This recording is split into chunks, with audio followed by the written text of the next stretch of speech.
Bonjour à tous, bonjour à vous mesdames et messieurs, bienvenue sur les antennes Equinox Télévision à l'instant avec 10-12.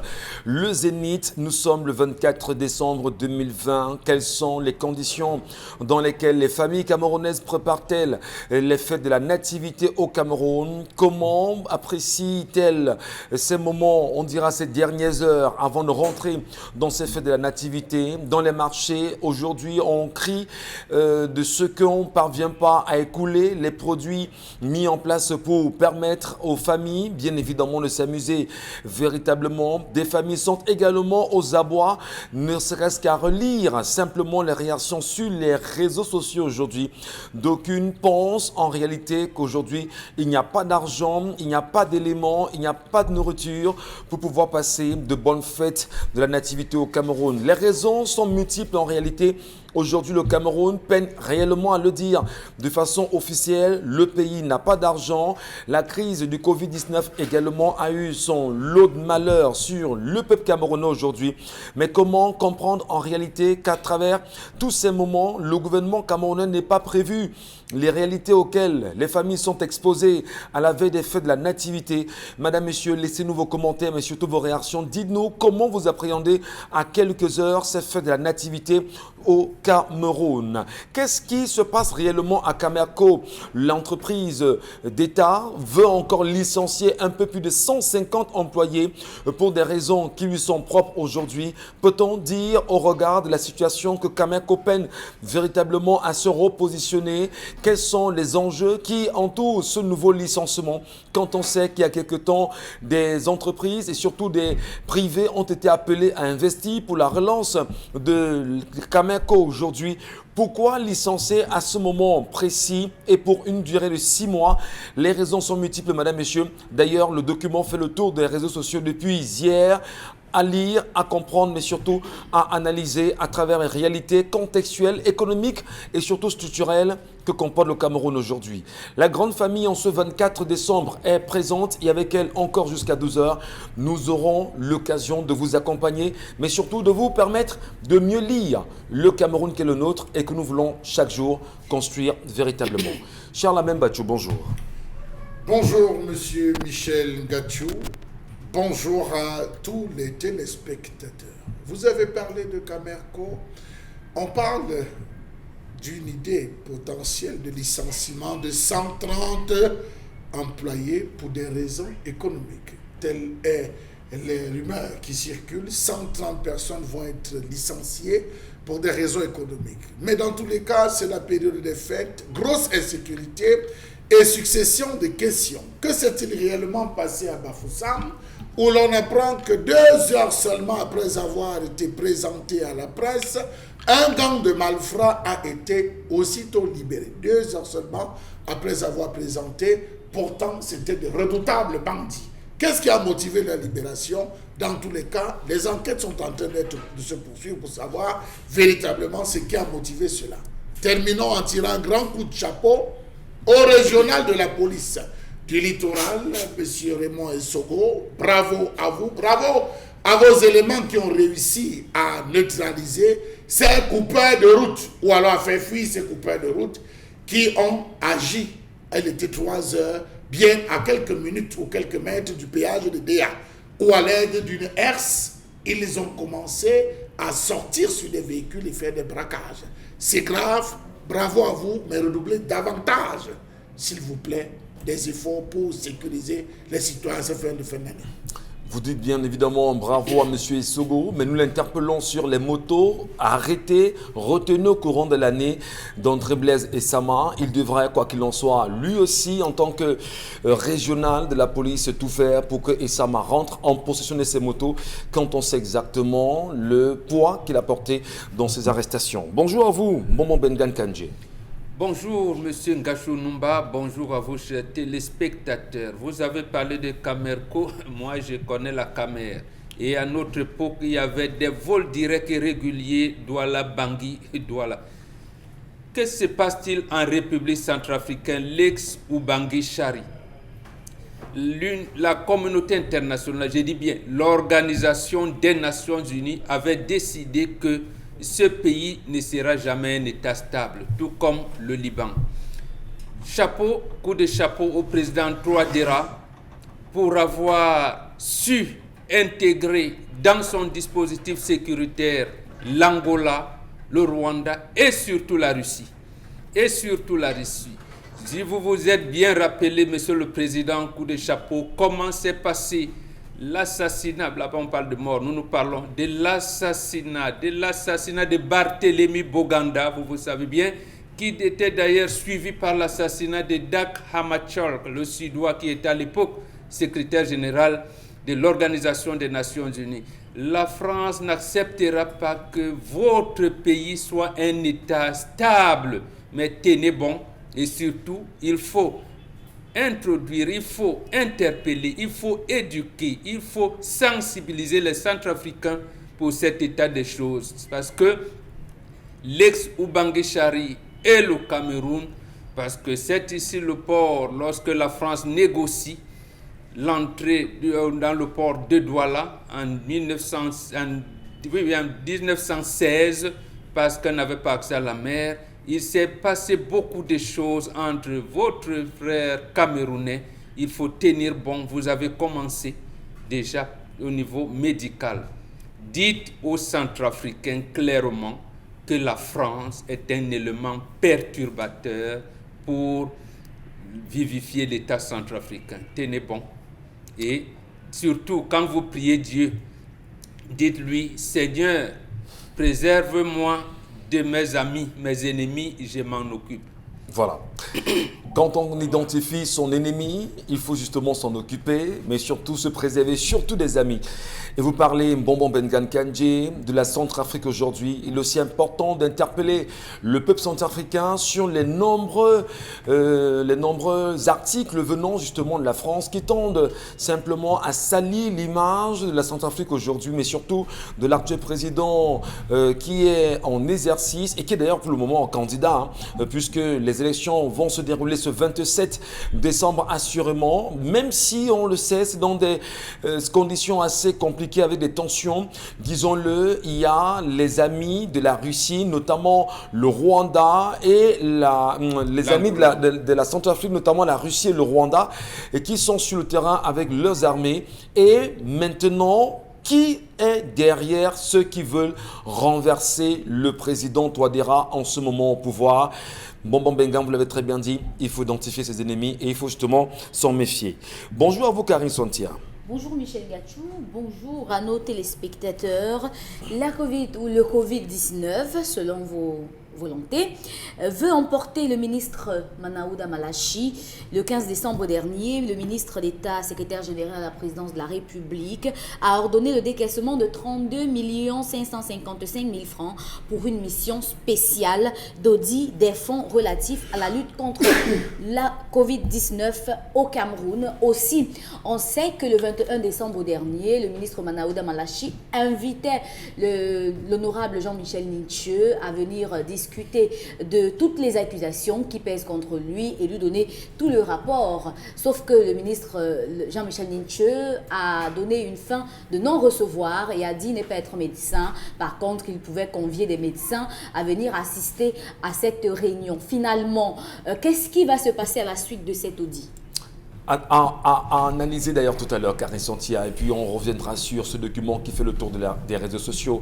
Mais avant de donner la parole à Dominique Audrey, il est important de dire au peuple africain qui nous regarde effectivement qu'en ce moment en Côte d'Ivoire, la branche pro-Gbagbo, baptisée GOR, souvenez-vous bien, Gbagbo ou rien, a annoncé qu'elle participera aux élections législatives au printemps 2021 en Côte d'Ivoire.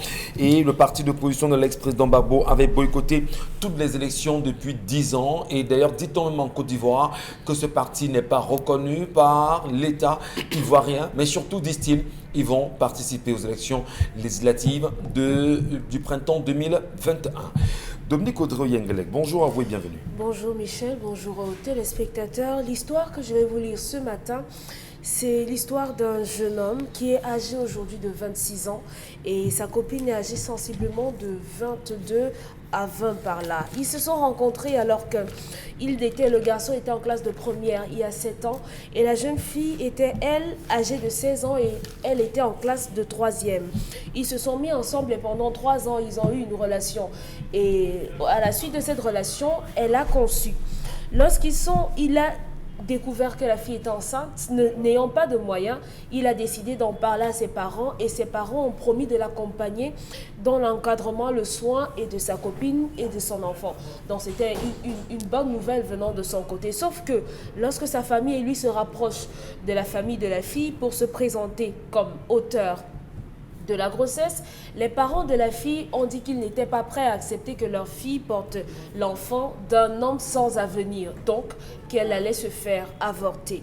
Les deux ont décidé de garder leur enfant et avec le soutien de la famille du garçon, ils ont fugué.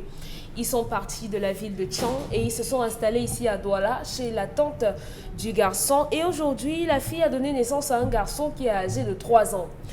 Sauf que le garçon qui nous écrit mentionne que dans la famille de sa copine, il n'y a pas de garçon.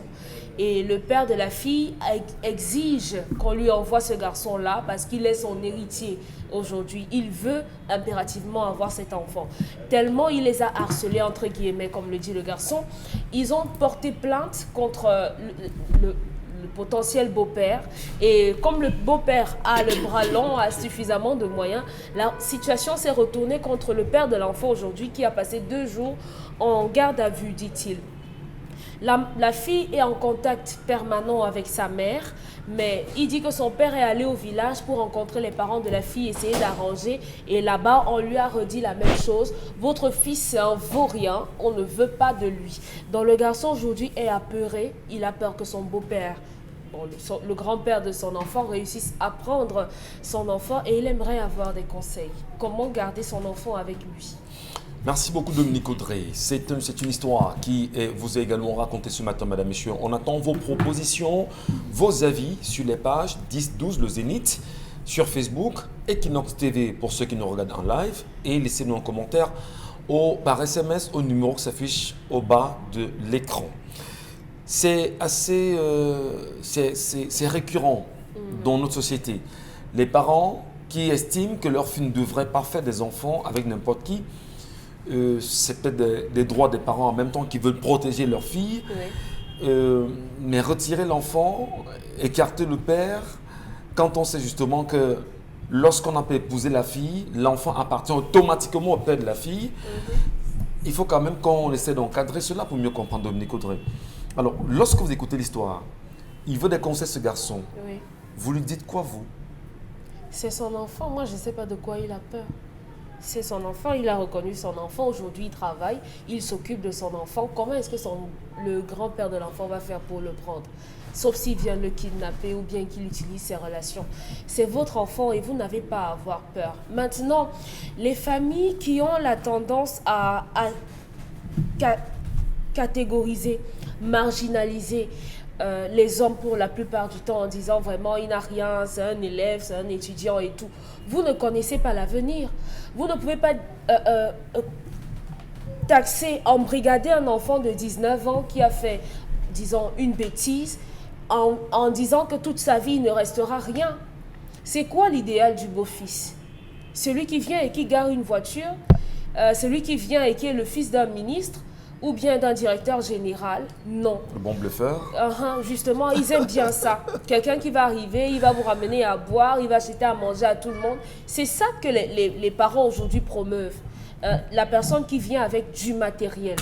Un enfant de 19 ans qui va encore à l'école et qui vient tout de même avec ses parents, ça montre d'abord la bonne foi et la bonne famille qui accepte d'assumer la conséquence d'un acte posé par leur enfant. Ça, c'était la garantie que votre fille aurait pu se retrouver dans une bonne famille qui aurait pu s'occuper d'elle.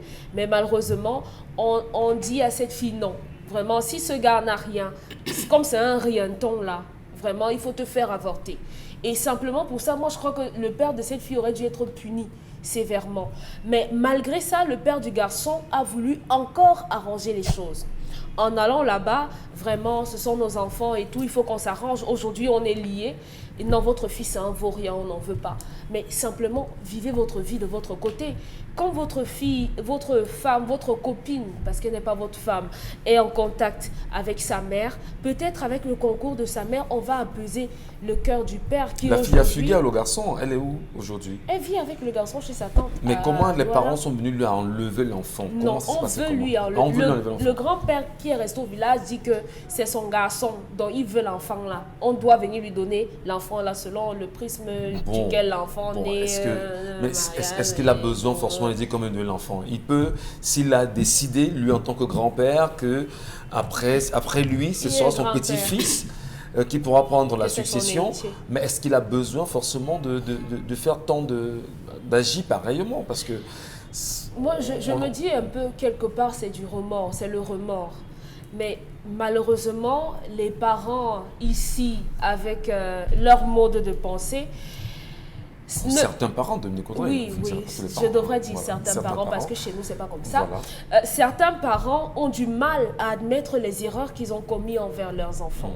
Aujourd'hui, ce papa, 3 ans après, se rend certainement compte que si effectivement sa fille s'était fait avorter, il aurait perdu celui qu'il appelle aujourd'hui son héritier, celui qu'il réclame aujourd'hui comme étant son enfant, il l'aurait perdu. Et peut-être c'est sa façon à lui de vouloir demander pardon. Mais est-ce que ces enfants-là comprennent? Non. Les enfants ont gardé dans la tête, le père c'est un tyran. Si on arrive là-bas, il va m'effacer complètement de la mémoire de mon enfant et je ne veux pas. Donc il y a une autre façon d'arranger les choses, que le père fasse profil bas, qu'il rappelle, ce sont ses enfants et c'est sa famille. Donc il n'y a pas de honte à admettre envers son enfant que vraiment j'ai fait une erreur, j'aurais dû vous donner votre chance. Vous croyez un parent devrait s'adresser pareillement à ses enfants en disant « Je m'excuse mes enfants, j'ai mal pensé, j'ai mal fait ». Oui. Ça marcherait comme ça? Ça marche, il y en a qui le font. D'accord. Il y a des parents qui le font. Des parents qui ont compris qu'être parent ne veut pas dire qu'on ne peut pas commettre des erreurs. Justement, si on veut être un exemple pour ses parents, si on veut être un modèle pour ses enfants, il y a des attitudes qu'on a en face de ces enfants qui vont faire qu'eux également, à leur tour, ils apprendront que lorsqu'on a fait du mal à quelqu'un, il faut demander pardon. D'accord. Comment appréciez-vous le fait que des parents aujourd'hui choisissent les beaux-fils de leurs filles?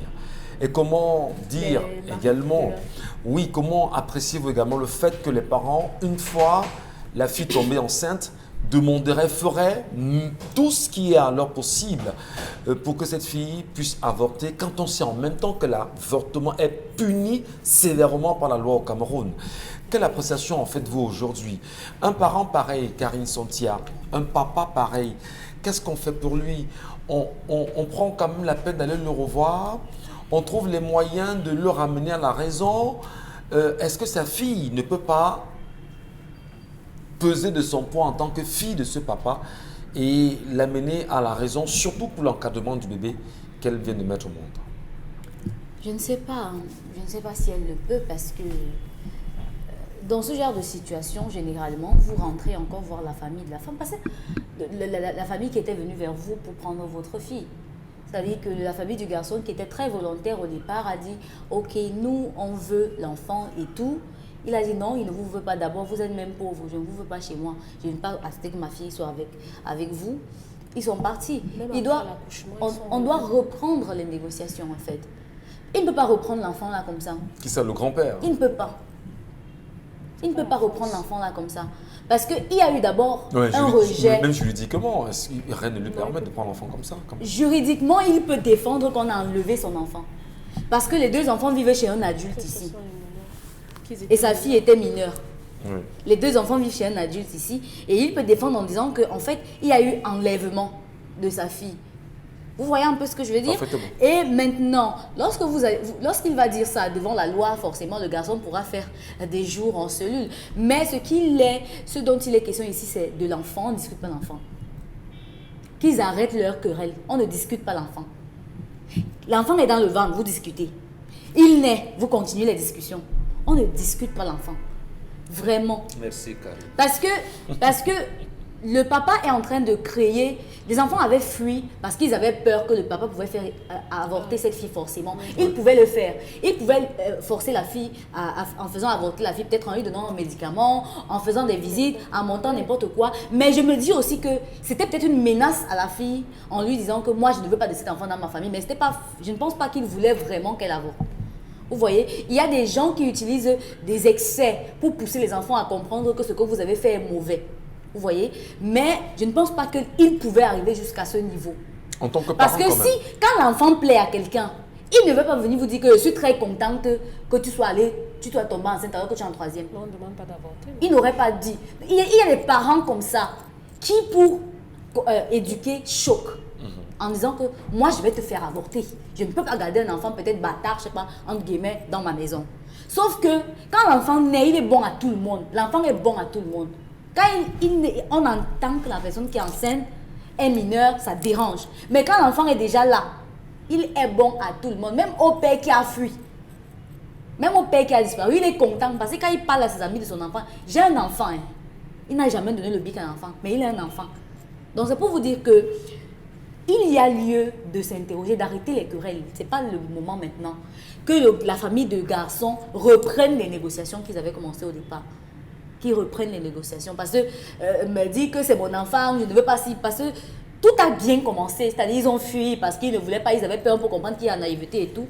Mais maintenant, si porter le problème en justice, ce n'était pas en sa faveur du tout. Ouais. Donc, qu'ils reprennent les négociations. Je pense que le père du garçon peut le refaire. Charles Amembachou, est-ce on devrait juger un parent qui propose de faire avorter sa fille, premièrement, et deuxièmement, est-ce qu'on devrait juger un parent qui choisit l'homme avec qui sa fille devrait vivre quand on sait que le cœur a ses raisons que la raison ignore? Monsieur Michel Gachou, il y a l'intention, il y a l'acte. Entre l'intention et l'acte, il y a un fossé abyssal. Dire, ce n'est pas faire. Dire, ce n'est pas faire. Dire, ce n'est pas faire. Oui.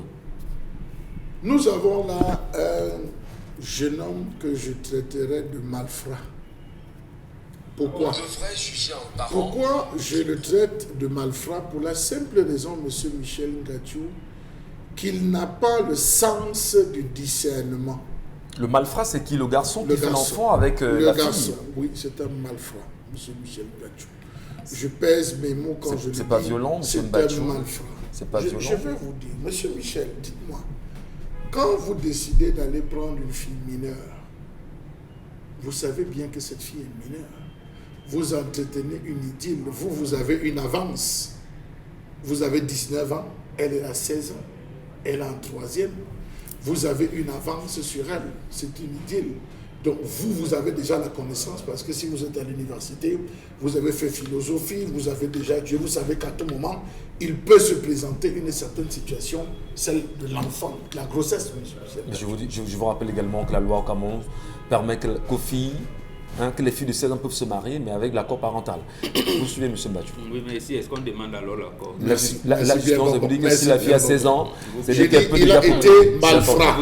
À ce niveau, il n'a voilà. pas été honnête avec cet enfant, avec cette fille. Il aurait dû la protéger. Sortir avec une fille ne voudrait pas dire qu'on la bousille, qu'on la finit. Ça, c'est les termes de Dominique Audrey, lessiver, faire tout. Non, on doit aussi protéger la fille parce que lorsque le parent se rend compte que vous protégez sa fille, il a le cœur en paix. Ça veut dire quoi, protéger? Protéger. Ne pas faire d'enfant. Monsieur Michel Gachou, sortir avec une femme, c'est mettre au devant, d'après le principe bantou, les 3 valeurs essentielles. La vérité, le plaisir, l'édification, l'évolution, l'épanouissement. C'est les 3 valeurs cardinales développées par les bantous. Ouais. Si vous les mettez en avant, vous avez protégé littéralement, monsieur Michel Gachou, votre petit ami. Donc, il sort de là, il enceinte la fille. Il sent qu'il a buté. Il sent qu'il a buté. Qu'est-ce qu'il faut faire? Il faut avoir des assises. Raison pour laquelle je suis content qu'il associe certains membres de sa famille pour aller rencontrer le père de la fille. Oui. Sauf que, on lui dit qu'il n'est rien. En quoi ce qu'on lui a dit est faux? Il n'est rien. Il ne vaut rien. C'est un fruit non mûr. C'est un fruit non mûr. Il ne vaut rien. Il ne peut pas produire. il ne peut pas produire, M. Michel Gadjo. C'était un stimulant. Quand votre père vous dit vous êtes un fainéant, vous ne ferez rien dans votre vie, à part aller danser dans les boîtes de nuit, chercher les femmes, c'est ta vie là-bas, tu es foutu. Mais les gens pensent que c'est une malédiction, mais c'est une stimulation plutôt que le père voudrait avoir quelqu'un. C'est pas forcément qu'il aurait dit que j'aurais à sa fille, je voudrais avoir un avocat. Des familles où on veut ça, on crée le cadre. Les mères plantent le décor, les pères créent le cadre. On commence à amener les enfants dans les mêmes piscines. On commence à amener, mais regardez les enfants qui se marient entre riches, ils grandissent ensemble. On crée le cadre et les mamans font le décor. Rassurez-vous, les familles la connaissent. Qui va épouser qui, ils savent entre elles. C'est un jeu, on conserve la richesse, on ne la disperse pas. Donc il a dit au garçon, tu n'es rien. Le garçon devait prendre en disant, beau-père, je vais te prouver que je peux faire quelque chose. Il prend comme un défi en disant, papa, je vais te prouver. Il commence à se battre. Ça peut être le recrutement de la police. Ça peut être. Il revient et dit, papa, c'est vrai que hier, je ne pouvais pas. Mais aujourd'hui, je me suis battu. Ça, C'est trop facile, M. Gadjo. Vous me rejetez. Mais M. Michel Gadjo. Monsieur Michel Gadjo. Vous me rejetez aujourd'hui et je reviens le lendemain.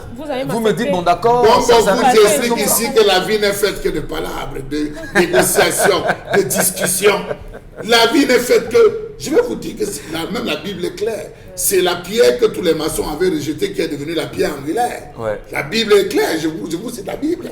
Pour vous dire que ça, toute personne que vous rejetez finit par devenir quelqu'un. Donc, M. Michel Gadjo, vous voyez que ce gars, il aurait dû se battre et devenir. Autre erreur qu'il commet, la plus grave, il porte plainte à son beau-père. Non, c'est pas son beau-père. C'est le beau-père qui porte plainte. Non, c'est le jeune homme pour harcèlement. Ils sont arrivés à Douala et le beau-père a continué de harceler. C'est le jeune homme qui a porté plainte. Donc, le jeune homme a porté plainte au père de la fille, là-bas, c'est lui qu'on a gardé. Mais il a porté plainte. Il a porté plainte. Oui. Voilà. Pour harcèlement. Dominique Audrey, j'ai bien peur que le jour que Mbombo va vous porter plainte pour maltraitance d'un vieillard sur ce plateau, qu'on vous garde. Oui, parce que vous tenez tête. Vous tenez tête maltraitance, c'est reconnu. Nous disons, oui, maltraitance, donc pour dire quoi? Pour dire que vous vous levez, vous prenez sur vous de prendre le bic, une feuille, vous écrivez, j'ai l'honneur de venir auprès de vous, objet plainte contre mon beau-père. C'est pas son beau-père. Ce n'est pas son beau-père. Parce qu'il l'a rejeté, lui et sa famille. C'est le grand-père de son enfant. On nous a dit ici que quand vous faites, ce sont vos familles qui doivent s'exprimer.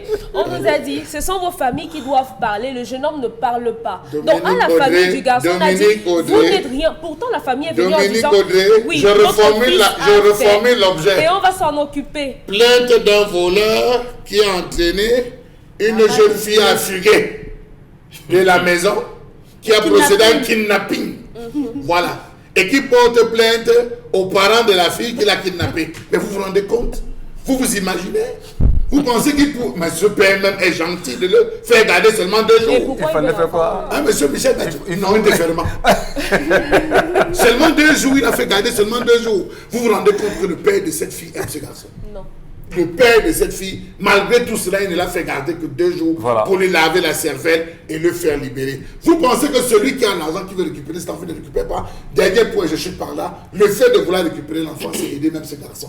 C'est aider ce garçon en lui disant... Pour qu'il soit chez sa tante, il passe pas. Je dis aider ce garçon en lui disant, je ne veux pas récupérer cet enfant, mais je pense que tous les deux, vous avez fait ce choix. Je respecte votre choix. Il aurait pu récupérer sa fille. Mais il a dit, je respecte ce choix. Assumez, donnez-moi l'enfant. Je vais prendre soin de cet enfant. Il a dit qu'il veut son héritier parce qu'il n'a pas de garçon. Il n'a pas dit c'est des déformations. C'est ça que je dis que ce garçon est un malfrat. Ce garçon est un malfrat. Voilà, ce sont les avis. On prendra les avis des téléspectateurs tout à l'heure. Oui. Mais maintenant, bon, quand même, de votre rang d'autorité traditionnelle aujourd'hui, lorsqu'on a des faits pareils en société, il est important très souvent de les résoudre.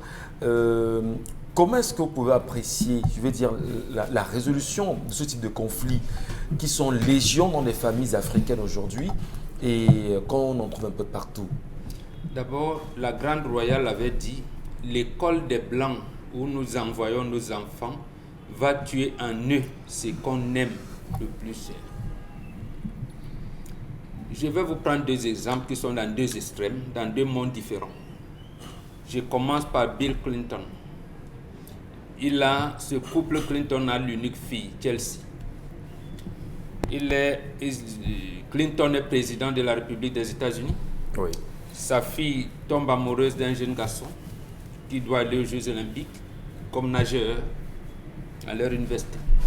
La famille s'en offusque.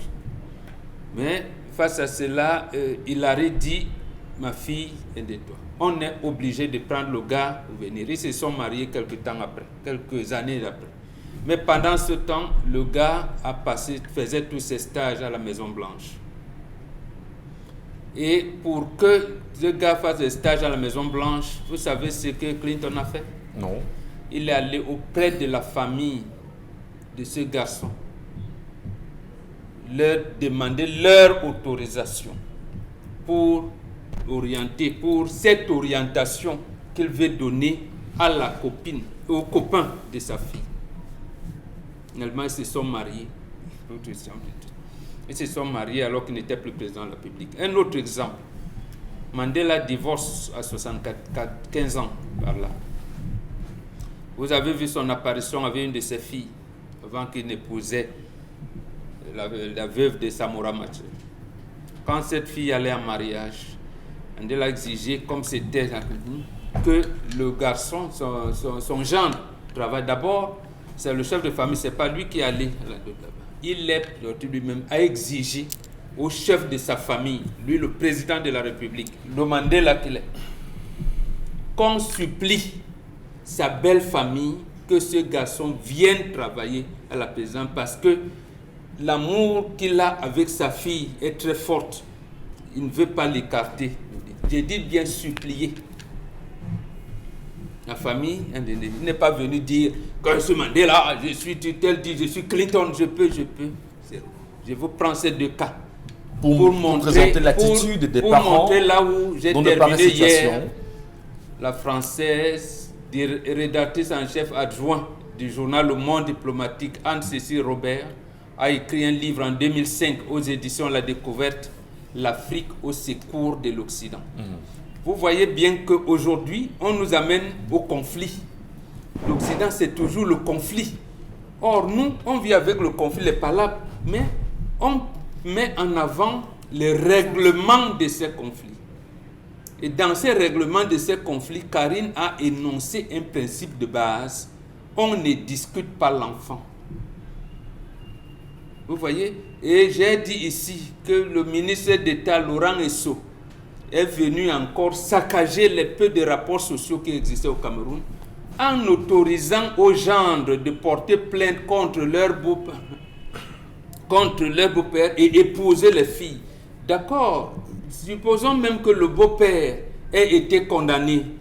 Quel bonheur vous avez à épouser sa fille et à vous épanouir avec sa fille et ses petits-enfants.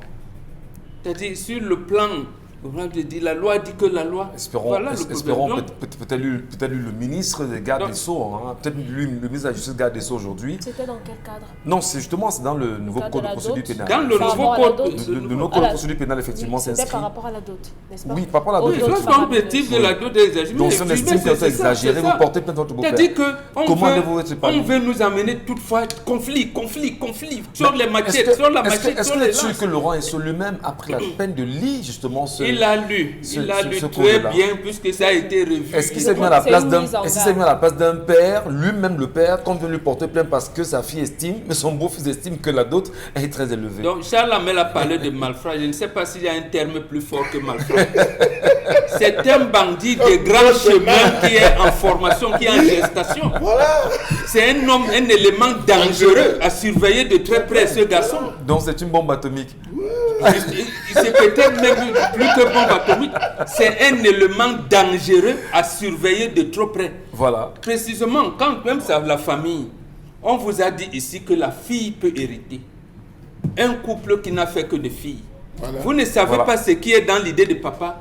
Peut-être que c'est cette fille qui va faire émerger sa famille. Peut-être qu'il avait doigté cette fille pour qu'elle n'aille pas en mariage demain et qu'elle fasse du tout. Parce qu'on avait prévu ça. Il y a des chefs qui ne font pas d'enfants. Voilà. On a des filles à la chefferie qui peuvent faire des enfants avec n'importe qui, mais c'est les enfants de la chefferie et qui vont. Voilà. Il y en a comme ça. Donc, c'est un homme dangereux. Sa famille plaide pour que, justement, on ramène d'abord la fille et son enfant chez son père pour engager les négociations. Merci beaucoup, Bonbon Bengan Kandji. Merci à vous, mesdames et messieurs, de rester présents. Et vous le savez, c'est des réalités qu'on vit au quotidien. Mais on en reparlera certainement en lisant vos nombreux messages. Je vous en prie. La colère.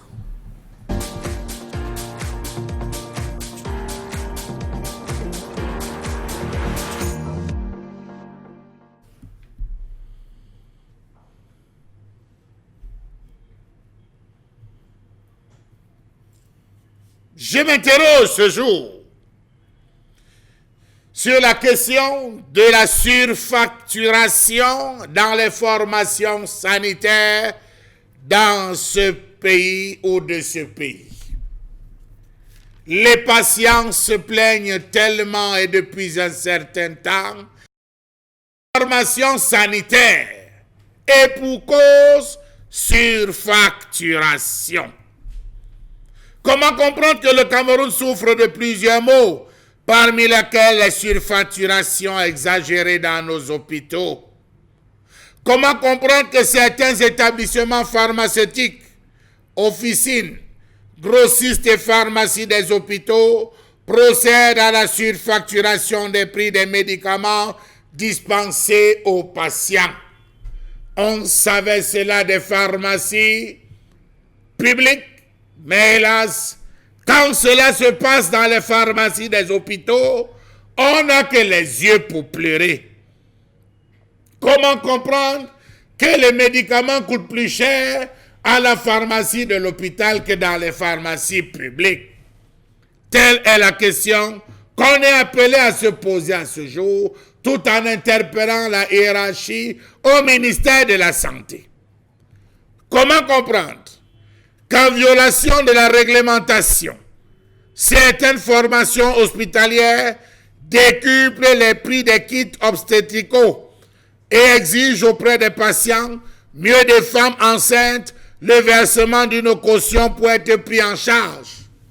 Dans les maternités, c'est grave. Les femmes enceintes se retrouvent taxées.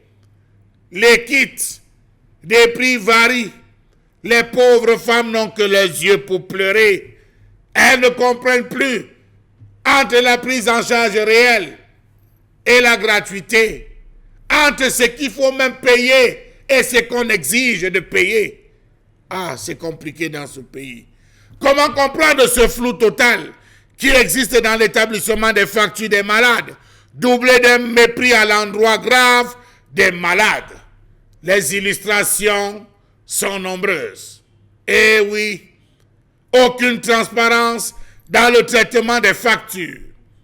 Comment comprendre le fait pour le personnel soignant de procéder à une surfacturation incompréhensible dans l'administration des soins? On vous administre 5 injections et on en marque 10. Pourtant, la vérité est bien établie. On vous administre 2 d'examen. On vous administre 3, 4 produits. Mais sur la facture, on met 10. Nous sommes jeudi. Faites le tour de certaines formations. Vous comprendrez de quoi je parle. Parfois, on vous fait payer même ce que vous n'avez pas utilisé à l'hôpital. Vous vous retrouvez hospitalisé. Lorsqu'on vient faire les soins, on vous embrouille. Tournez la tête. Regardez à gauche. On vous fait des injections. D'autres on envoie. Mais lorsque vous regardez le résultat, en termes de prescription, la facture est chère. Expliquez-moi la facture et il n'y a personne pour cela. Comment comprendre qu'au lieu d'administrer la dose normale, on vous apprend que vous avez épuisé le stock? Il faudrait repayer encore. Sur la facture en mentionne le médicament virtuel administré, écrit d'une manière bizarre, avec un prix exorbitant, sans toutefois vous dire ce qui est dans le médicament, mieux combien de médicaments ont été administrés. vous recevez le prix sans rien savoir sur ce qui est de ce traitement. Savez-vous que lorsque vous ne comprenez même pas la facture et vous voulez revendiquer, on vous dit tout simplement qu'il faut encore payer pour qu'on vous explique votre propre facture.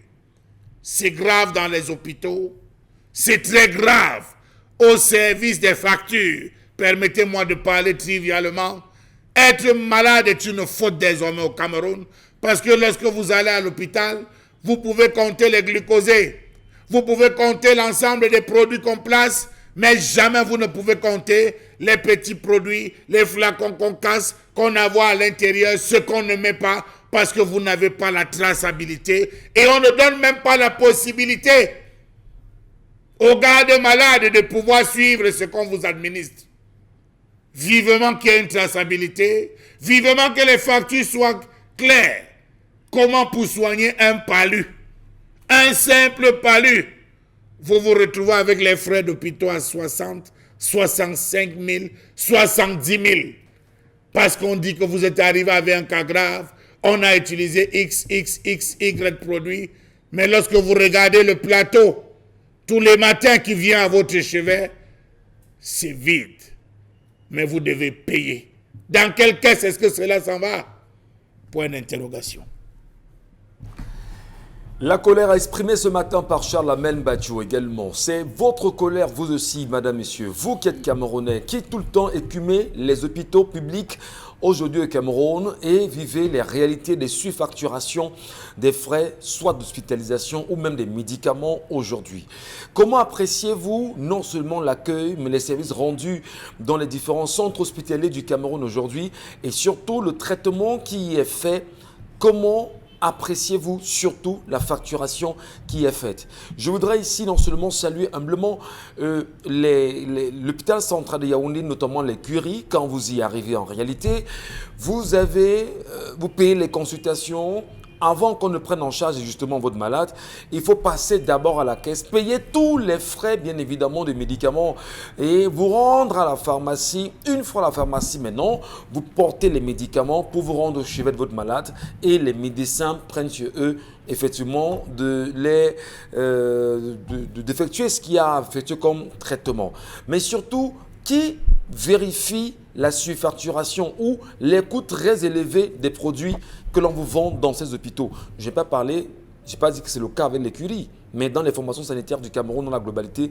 Comment vous appréciez cela, madame, messieurs? Vos commentaires sont attendus. Mais j'aurais bien voulu, Charles Amel, Bombo, Karine et Dominique, peut-être à travers les anecdotes, les vécus des uns des autres, justement, on peut au mieux ressortir les réalités qu'on a dans ces hôpitaux-là en ce qui concerne la surfacturation. Et je commence par vous, Karine Sontia. Comment vous l'avez apprécié? Est-ce qu'il y a eu des faits, des vécus propres à vous-même qui vous ont laissé comprendre qu'il y avait une surfacturation? Il y a eu surfacturation à chaque fois. Vous savez que lorsque vous avez un malade et que vous vous rendez à l'hôpital, on vous donne la liste des choses que vous devez payer pour qu'on fasse les examens, par exemple. Il y a d'abord les consultations. Vous devez d'abord payer les consultations. Ça, c'est un frais qui est arrêté, les frais arrêtés. Après la consultation... Dont les prix varient. Hein, oui, ça varie en fonction de l'hôpital. Ouais. Oui, ça varie en fonction de l'hôpital. Peut-être parfois aussi en fonction du médecin que vous rencontrez. Oui, lorsque vous arrivez, on vous fait une consultation. Après la consultation, maintenant, on vous dit si on doit faire tel examen ou tel autre examen. Pour faire ces examens-là, on vous donne les prix. Maintenant, je ne sais pas si... Le problème, c'est qu'on ne rend pas public les coûts des examens. Parce que si on rendait public, on vous disait par exemple que pour faire l'examen, par exemple, du paludisme, il faut faire telle chose. Et ça coûte comme ça. Tout le monde en partant à l'hôpital sait que voilà combien ça coûte pour faire l'examen pour le paludisme. Voilà combien ça coûte pour telle chose. Je pense que les parents pourraient décrier la surfacturation. Parce que même les parents eux-mêmes, parfois, ne savent même pas qu'ils ont été surfacturés.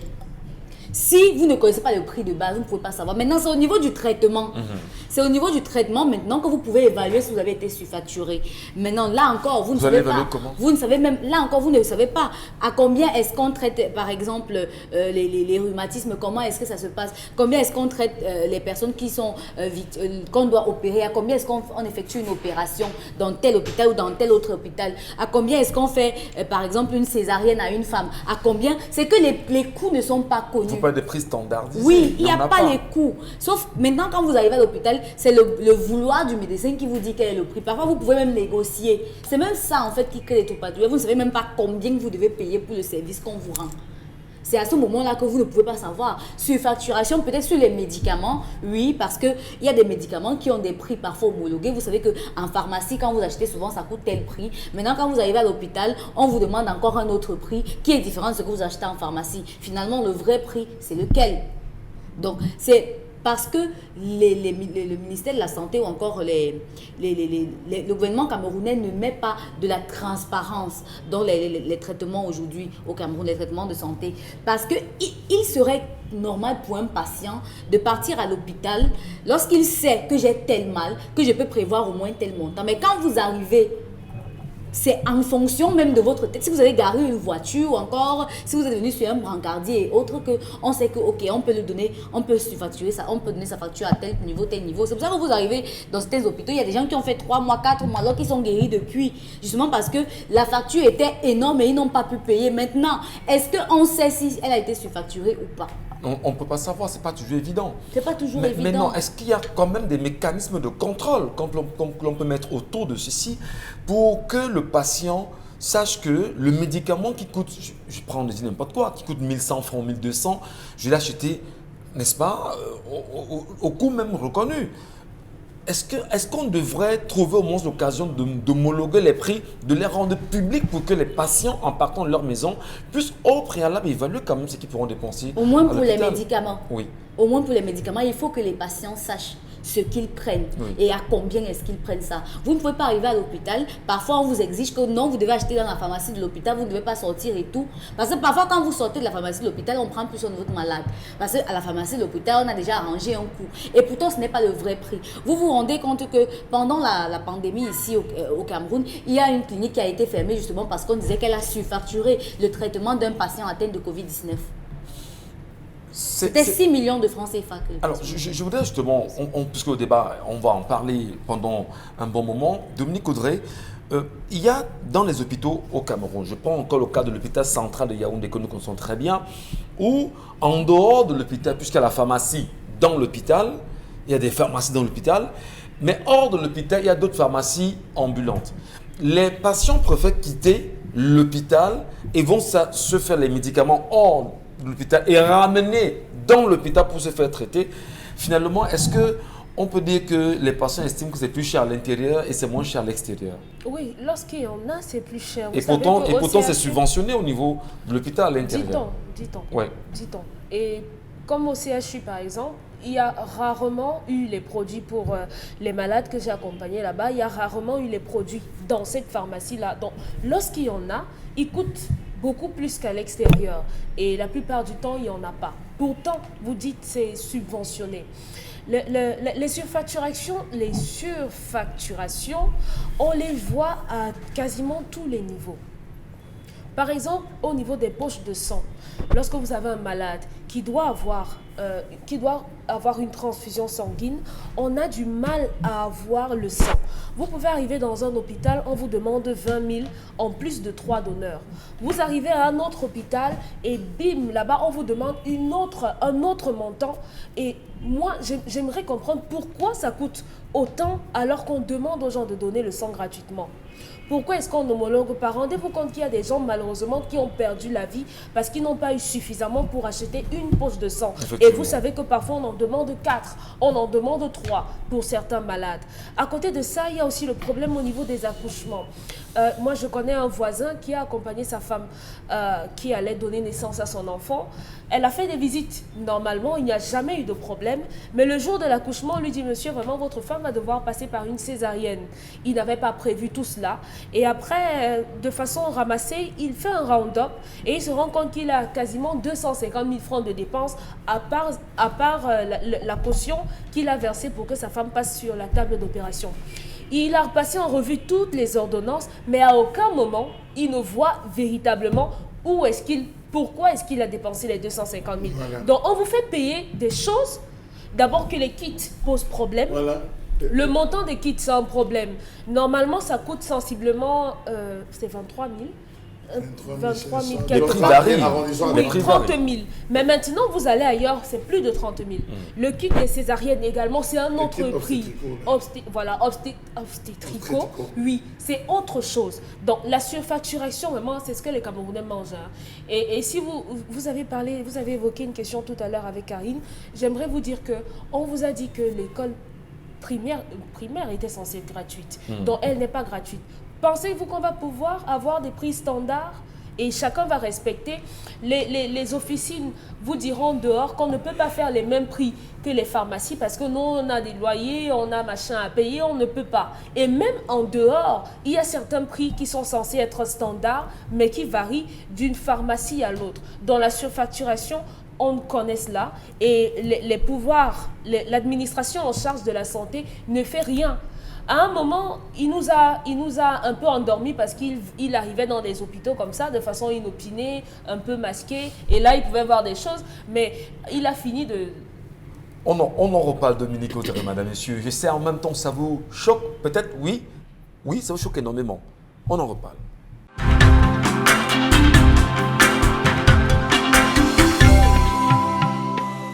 Bienvenue à tous, bienvenue à vous, madame, messieurs. Merci de nous rester présents sur les antennes Equinox Télévision pour cette deuxième partie avec 10-12, le Zénith qui se poursuit. Et véritablement, on aura encore la chance de pouvoir parler de cette question qui peut fâcher plus d'un quand même au Cameroun aujourd'hui dans les sphères des hôpitaux, des centres hospitaliers du Cameroun, les surfacturations bien connues. Au moment où nous parlons quand même, il est important d'interpeller plus d'un Camerounais sur la question de la maternité de l'hôpital central de Yaoundé, où on sait aussi que là-bas, effectivement, il y a un business de médicaments. Lorsque vous arrivez là-bas, en tant que père, vous accompagnez votre femme accoucher à la maternité de l'hôpital central de Yaoundé, on vous donne, on va dire, les factures des médicaments et entre-temps, on peut vous faire payer les mêmes médicaments 4 fois sans que vous ne vous rendiez compte parce que en réalité, vous êtes ignorant de la réalité.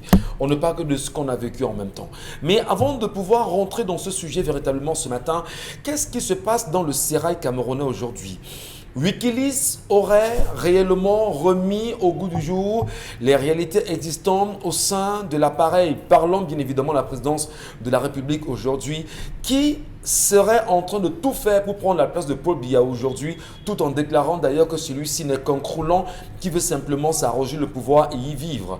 Comment comprendre aujourd'hui les relations existantes entre ce dernier et les États-Unis d'Amérique, mais surtout pour ce dîner qu'il aurait eu dans un fameux restaurant à Bastos avec un ambassadeur bien connu d'un pays étranger au Cameroun, où il lui aurait dit effectivement que c'est moi qui gère le pays. Qu'est-ce qui se passe véritablement? La toile s'en indigne. Depuis quelques heures seulement, allez bien évidemment lire ce qui se passe sur les réseaux sociaux. Mais surtout, le sérail est en mouvement aujourd'hui. Paul Biya serait-il toujours en capacité de gouverner ou pas?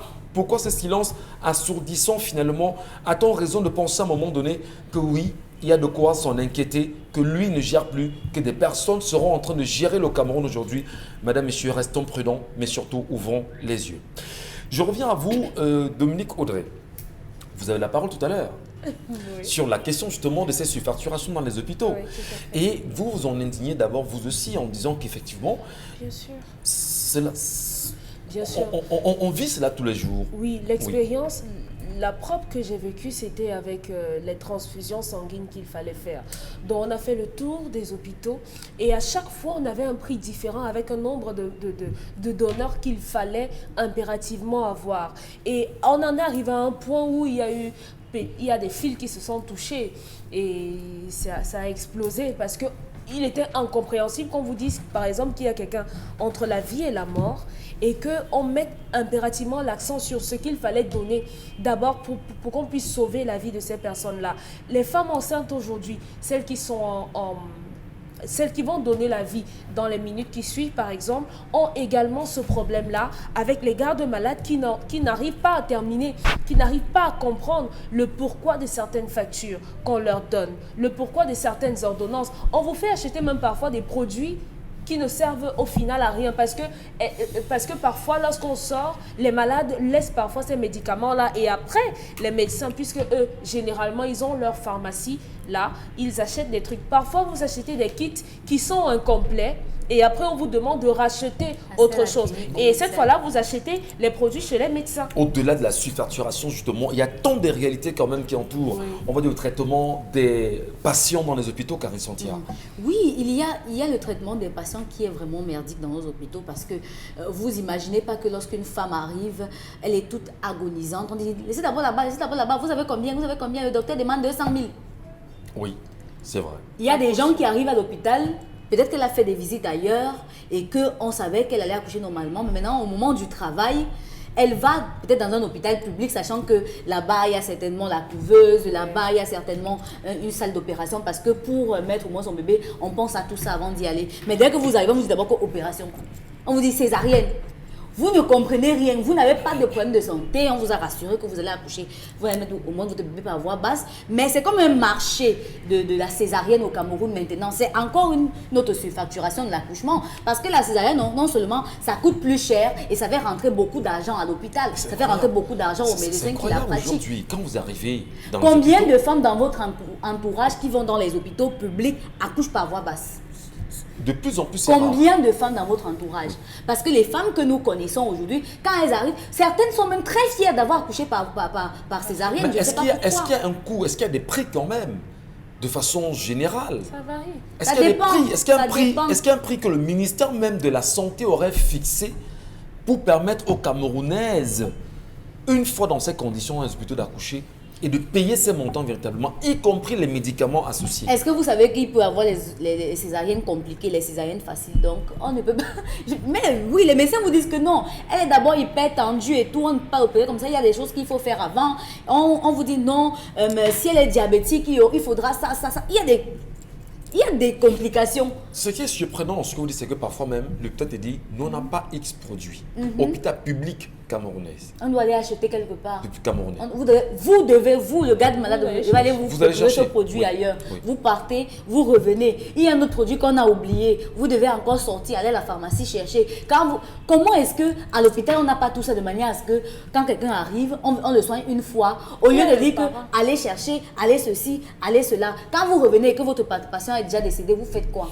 Au-delà justement de la colère que vous exprimez, Bonbon Bengan Kandji, on parle bien sûr ce matin de la surfacturation des produits dans les formations sanitaires du Cameroun.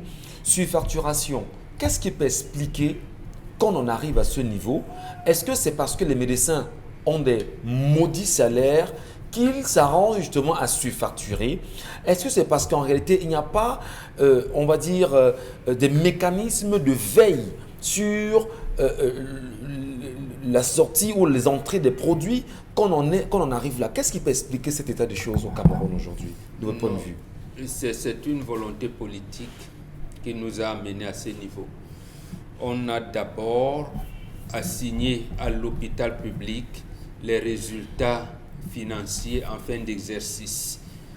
Par exemple, on peut demander à la Quintini que nous avons besoin qu'en 2020, vous nous donnez 3 milliards, par exemple, 3 milliards de francs CFA. Il faudrait que l'hôpital général de Douala nous rapporte 8 milliards cette année, l'hôpital central de Yaoundé, ainsi de suite, ainsi de suite. Donc, l'orientation première de l'hôpital au Cameroun, qui est l'administration des soins et les recherches, cette orientation a été mise de côté. Deuxièmement, ce que le pouvoir a fait, c'est on n'a plus continué à recruter systématiquement les médecins, les infirmiers, donc tous ceux qui faisaient ces concours, qui étaient d'ailleurs lancés et encadrés par le ministère de la fonction publique, de la réforme administrative. Oui. Donc, on a privatisé l'hôpital public, sans le dire clairement. Et l'autre chose qu'on a commencé à faire, c'est qu'en 1992, on a créé un désordre social avec les groupements d'intérêt communautaires. Vous avez entendu parler des GIC. Et les GIC santé se sont mis et les GIC obtenaient leur agrément au ministère en charge de l'agriculture. Comment vous pouvez vouloir créer un centre de santé et c'est le ministère en charge de l'agriculture qui vous délivre l'agrément? Et ça s'accompagnait également de la baisse des salaires. On a donc demandé au corps médical de se débrouiller. Il s'est passé des choses, par exemple à la Quintini, et j'ai été sidéré. Vous vous rappelez sûrement de Koumatekel. Vous vous rappelez également sûrement de Vanessa Tchatou. Elle a accouché par césarienne et on a volé son enfant après avoir chèrement payé. Il se passe par exemple à la Quintini pour qu'il y avait le code qu'on dit aujourd'hui les amis. Quand vous êtes interné à la Quintini, on vous dit que vous avez tous les jours, vous payez pour les amis que vous ne connaissez pas. Donc en plus des prestations qu'on vous donne, vous payez. Les amis, c'est qui? On ne paye pas. Et on vous dit, quand vous demandez des explications, on vous dit que non, c'est une mutualisation des ressources pour que personne et que tout le monde soit soigné. D'accord. Mais vous leur dites, mais il y a 3 femmes là qui ont accouché et qui sont mises en prison. Elles n'ont pas eu d'amis parmi tous ces malades qui sont ici. Je ne vous dis rien. Vous voyez donc, en fait, c'est une mafia qui a été instituée au sein de l'hôpital public. Et c'est pour cette raison qu'on veut même la peau de Manaouda Malachi. Parce qu'il voulait, dès le départ, il voulait commencer à couper ses réseaux en venant savoir ce qui se passe dans l'hôpital public, en faisant des visites inopinées. On lui a dit, cher ami, tu ne sais pas là où tu es venu. Et on veut le faire partir. Bon, l'autre ambassade l'avait eu à son temps quand il était mené aux travaux publics. Donc en fait, vous nous faites savoir que celui qui était là, son prédécesseur qui était là? Ses prédécesseurs, ça ne date pas de... Ses prédécesseurs ont autant mis long parce que ils ont bien huilé le système. Oui. Manaouda semble être le problème aujourd'hui. Non, il voulait, il était le problème à ce moment. C'est pour ça que, bien qu'ils disent, non, moi je m'occupe de la stratégie Covid, je ne suis pas dans l'opérationnalité. On met toujours, c'est toi qui es. Alors il dit que voilà l'autre qui est dans l'opérationnalité. Demandez-lui de rendre compte, il dit non, viens nous dire toi-même. Bon, tu vois, même le Premier ministre s'occupe, on le laisse à la gueule du loup. Parce que c'est une mafia. C'est une mafia. Et c'est cette mafia, Charles Hamel avait dit ici, de surfacturation, qui a fait que le précieux corps des sages femmes a été mis de côté. Et c'est fait exprès parce que l'argent entre plus avec les césariennes. Ils ont commencé avec le paludisme des femmes enceintes et des enfants de moins de 5 ans qui n'est pas payant. Mais tout le paludisme à l'hôpital était payant. Donc tout devenait compliqué. On dit non, c'est le paludisme simple qui est. Maintenant, la femme enceinte qui vient se faire consulter, c'est peu la cause. On a dit que non, madame, il faut payer. On vous hospitalise même. Un palud très compliqué. Avec des traces de typhoïde. Voilà. Avec les traces de typhoïde, tout le monde sait tu ne peux pas vivre 3 jours avec la typhoïde. Et même le corps médical le sait. Tu peux vraiment être compliqué. Tu sais, quand le plasmodium est déjà entré dans le cerveau, ça fait que le foie commence à vous trembler. Donc le corps médical ne rassure plus, mais ça vous fait trembler au point où vous donnez seulement, vous allez dans l'association, vous plaidez, et donc c'est une mafia qui a été savamment mise en place parce qu'on a enlevé de l'hôpital ses orientations majeures, l'administration des soins et les recherches. Surfacturation Bombengan, guerre contre la médecine douce aujourd'hui. Qu'est-ce qu'il faut faire lorsqu'on est, on va dire, camerounais? Les gars ont leur business. J'ai aimé le mot de Karine Sontia. Les gars ont leur business. Et vous voyez même ce qui s'est passé dernièrement où ils ont les problèmes avec les compagnies d'assurance. Vous avez dit la société d'assurance qui apparemment ne paye pas. Parce que les assurances voulaient une traçabilité. Ils se sont mis, on dit bon, on ne paye pas. Après, on vous dit, quand vous venez avec les banques des assurances, on ne veut prendre plus en charge, payer cash. Oui, parce que les assureurs ont constaté ça. On constaté que, mais attends, mais dites-nous, nous prenons en charge des patients qui ont, mais il faut quand même que. Et en plus, dans l'hôpital ici, on peut vous facturer la césarienne à 350 000. Là-bas, 280 000. Ici, 250 000. Ici, 250 000. Là, donc, ils vont donc, quand on vous surprend, les assureurs les surprennent comme ça, parce que les assurances ont des gens de plusieurs catégories. Voilà, vous pouvez laisser une police d'assurance à votre à la fille de votre grande sœur qui n'est pas là parce que vous voulez quand même avoir une certaine couverture. Quand vous vous retrouvez donc comme ça, l'assureur a 4 factures de même chose qui ont, j'allais dire, des écarts injustifiés. Vous dites acte de césarienne ici, on a 380 000 et 180 000 ici. Qu'est-ce qui justifie que... Non, parce que tel là voulait menacer d'éclampsie, parce que la tension artérielle était... Mais si c'est ça... Bon, attendez. Et vous verrez encore une autre femme qui était aussi avec menace d'éclampsie, mais elle est à 250 000. Vous voyez, donc l'assurance va se retrouver dans une position où... Il y a le jonglage. Après avoir mis en nu cette mafia, on a dit que non, nous on ne veut plus. Vous venez ici avec une bonne assurance, on ne vous prend plus en charge. Nous en parlons effectivement parce que c'est une question qui fâche plein de familles aujourd'hui. Au moment où nous parlons effectivement, pour ceux qui nous regardent dans les hôpitaux aujourd'hui, nous vous demandons de prendre beaucoup de courage, mesdames et messieurs, et bien surtout d'être très vigilants parce que on ne sait plus effectivement si on doit faire confiance à l'hôpital ou pas. Charles Amem Bachou, pour en sortir véritablement, j'aime souvent poser des questions de façon simple. Quelles sont les solutions pour en sortir?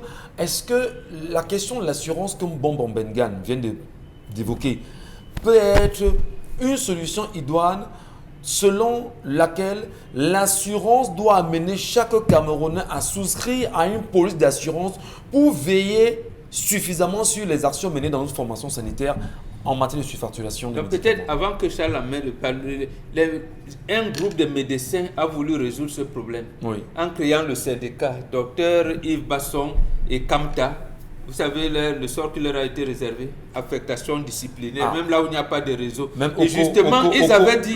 Le docteur Apollinaire Oko-Legrand. Voilà, parce qu'ils avaient mis à nu le système de mafia. Ils disaient, le syndicat disait que non, la santé coûte cher. Et avec le pouvoir d'achat des Camerounais, on ne peut pas. Ils ont donc proposé une formule de mutualisation sous la formule de santé, quelque chose là. Et Mama Fouda a pris ça avec le gouvernement, ils ont trafiqué quelque chose là. C'est pour répondre à votre question. Oui.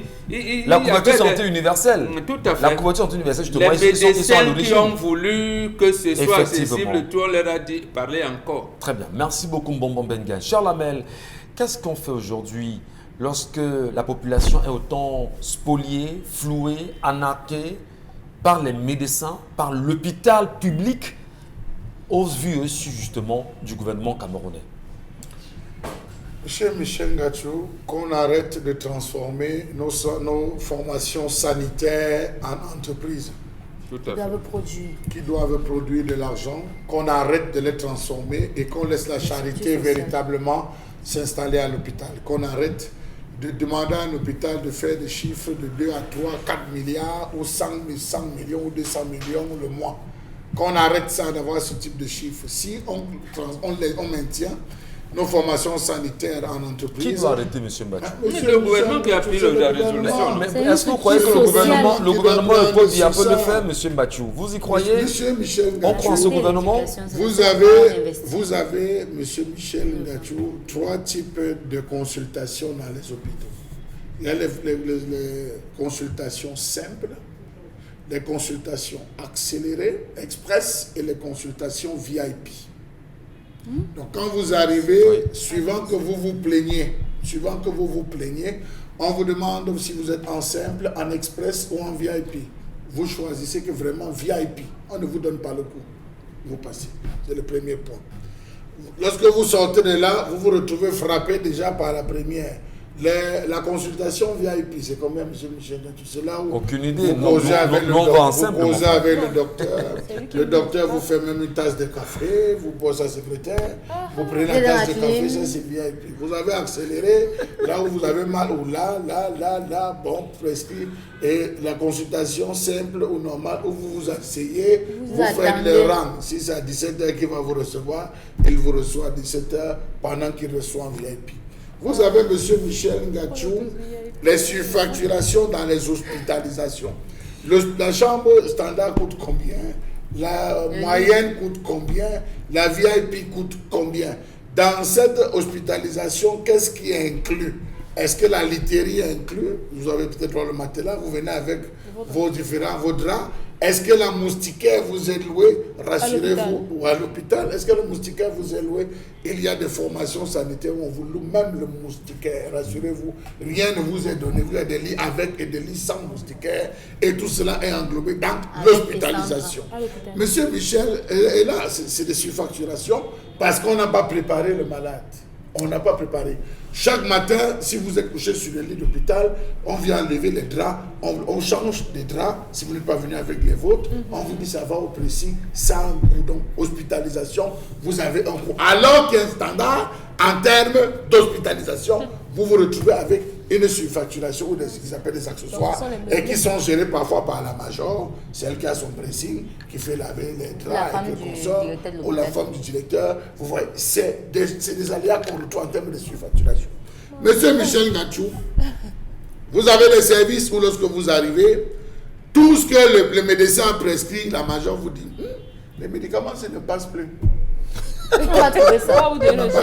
Mais je connais là où je peux te trouver. Donc il faut changer ce médicament. Si vous voulez, vous partez payer, mais il faut changer ce médicament. Quand je vous vois, tu es même ma soeur du village, j'ai même mon beau-frère. Mon beau-frère a pris une fille chez vous. Donc tu es de la famille, il ne faut pas laisser que les problèmes t'arrivent. Donc quand tu vois là, il faudrait qu'on change tel médicament.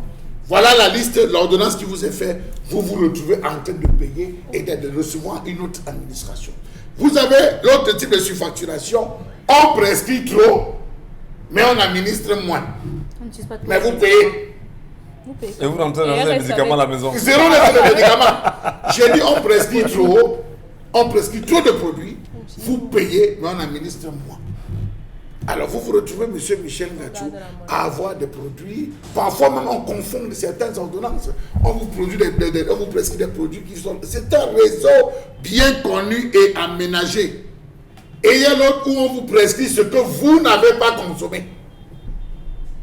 On écrit ce que vous n'avez pas consommé. Tout à fait. Où vous arrivez pour l'administration des soins, où il faut les analgésiques, il faut ci, il faut ça. On va écrire qu'il a pris 3 d'exa, 4 ceci, 4 cela. La signature, on met le montant en bas, on encercle, on signe, on met le cachet, monsieur, allez payer.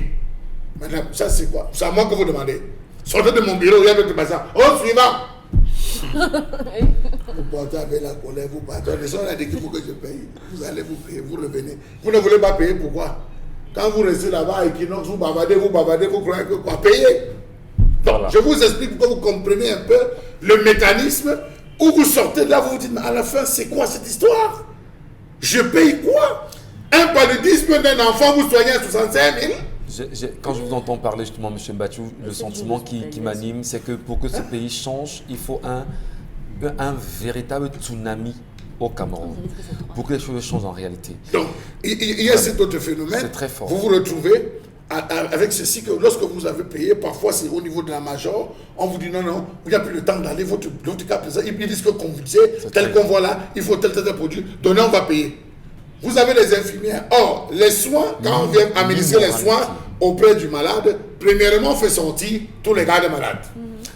Sortez tous. Vous voyez des plateaux qui arrivent, on a déjà tout préparé. En laboratoire. Ou c'est en laboratoire, ou c'est dans le bureau du docteur, ou c'est comment. Vous voyez les seringues sont déjà chargées. Tout est chargé, seulement prêt à injecter. Mais madame, les flacons, ce que vous venez là, si c'est la formule, si c'est quoi, comment est-ce qu'on va savoir? Oh monsieur, vous ne nous apprenez pas votre travail ici là. Allez attendre la facture. Dès que vous sortez, dans que les soins pour la journée de temps, c'est tant. Et ils ont le système là, ils écrivent mal et ils font exprès. C'est les chiffres qui sont bien écrits. C'est les chiffres qui sont bien écrits. Les restes là, vous ne pouvez pas lire. Ils prolongent les jours de hospitalisation maintenant. Vous voyez, c'est le chiffre qui est bien écrit. Les lettres là, vous... Ah, monsieur Michel. Maintenant, il y a un autre système qu'ils ont pris. Maintenant, on prolonge un peu les jours d'hospitalisation. Si vous pouviez même faire 3 jours à l'hôpital ou bien vous soigner à partir de la maison, venir juste à l'hôpital pour les check-up, on vous fait rester à l'hôpital même 7 jours. Je vous dis, monsieur Michel. Monsieur Mbadi dit qu'ils écrivent mal, on ne peut pas lire. On lit bien les chiffres. Les chiffres sont bien écrits, bien. Donc, quand vous prenez, c'est les chiffres que vous regardez. Madame, c'est quoi ici? Elle dit que monsieur, c'est pas ici que vous sortez. Donc, dans une hospitalisation, quand on parle de surfacturation, comment une chambre de 10 000, après 3 jours, vous vous retrouvez à payer 45 000, 60 000. Voilà. On vous dit qu'on a inclus la moustiquaire, on a inclus la laiterie, on a inclus ceci, on a inclus la télé, la clim. Attendez, mais je veux bien comprendre. À un moment donné, non monsieur, vous n'êtes pas au courant, les prix ont changé. Mais c'est quand même fou. Enfin, je voudrais, avec votre permission, dire qu'au-delà de la surfacturation, il y a un fait qui est très choquant dans les hôpitaux. Et là, je parle encore de l'hôpital central de Yaoundé précisément, notamment au niveau des curies, le centre des urgences de Yaoundé. Allez voir comment on traite les gardes malades dans cet hôpital. Vraiment, je regarde la caméra parce que je suis un Camerounais, parce que j'y ai amené, je ne sais pas combien de malades là-bas. Je vous dis, les gardes malades sont méprisés. Il y a un petit coin à l'extérieur qui en réalité, c'est le coin des visiteurs. Où on doit venir, on veut rencontrer un malade, on doit attendre les heures de visite et rencontrer un malade ressorti. Allez voir comment on méprise les gardes malades là-bas. Ils dorment à la belle étoile. Je parlais bien des curies. À l'hôpital central. Ils dorment à la belle étoile. Ils ont même un coin. Allez voir. C'est pareil, hein. Je vous dis, c'est extrêmement grave. Si on n'en parle pas, on dira qu'on n'aime pas le Cameroun ou qu'on ne dit que ce qui ne marche pas. Je vous dis, s'il y a quand même une chose à faire, c'est d'abord de respecter même le garde malade. C'est très grave, monsieur le Mathieu. comprendre. Nous avons 8 universités d'État au Cameroun. Donc, en principe, on devait avoir au moins 8 CHU. 8 CHU. Donc, là où on crée une faculté de médecine, il devait y avoir un centre hospitalier universitaire. À Yaoundé, il y en a qu'un seul. Qui est même en état de délabrement avancé. La vétusté partout. Donc, il n'est de CHU que de nom. Donc, lorsque ça n'existe pas, le reste devient, j'allais dire, de saupoudrage. Or, nous sommes là en matière de sciences exactes. Vous avez posé une question tout à l'heure. Justement, c'est pour ça que l'OMS ne veut pas le développement de la médecine africaine. Mais les pays comme le Kenya, le patient, même le médecin qui vous prescrit, il a le choix, il vous dit, vous voulez ça en produit naturel ou vous voulez ça en produit occidentalisé et tout. Vous allez en pharmacie, vous avez les deux rayons.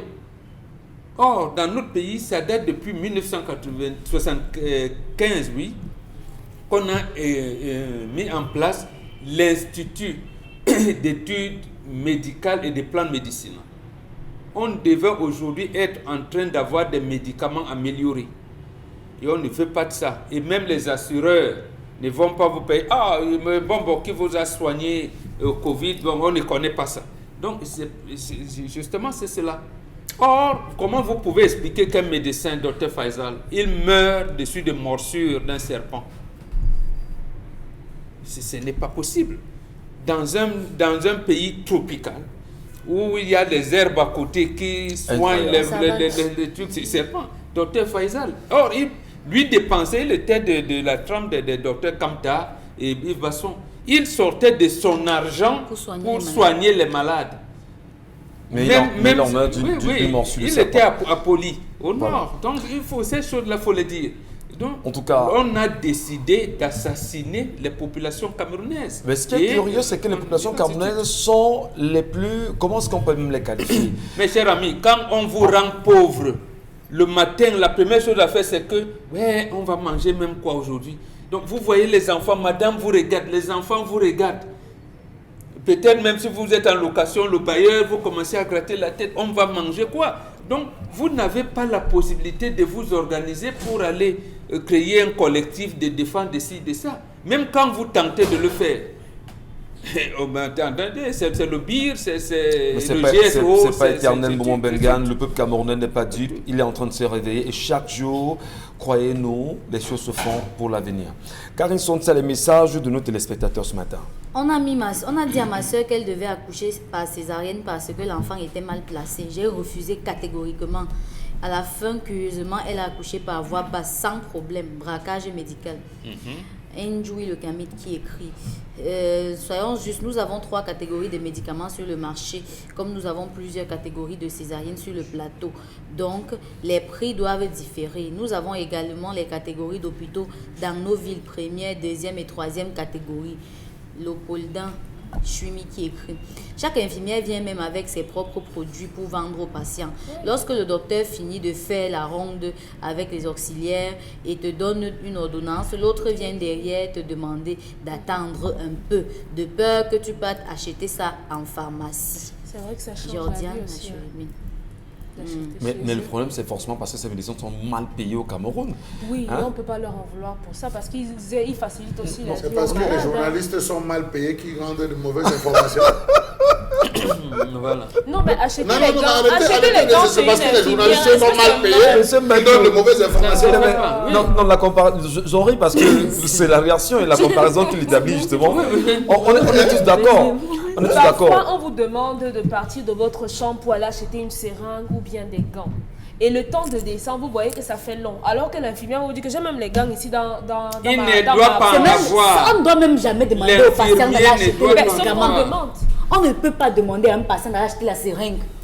D'aller Monsieur acheter le Michel gaz. Gatien, C'est pas possible. expliquez-moi, d'où vient-il que le médecin vous a dressé une ordonnance? Que vous arrivez en salle, vous êtes d'hospitalisation, l'infirmière biffe et vous fait une autre ordonnance. Les génériques.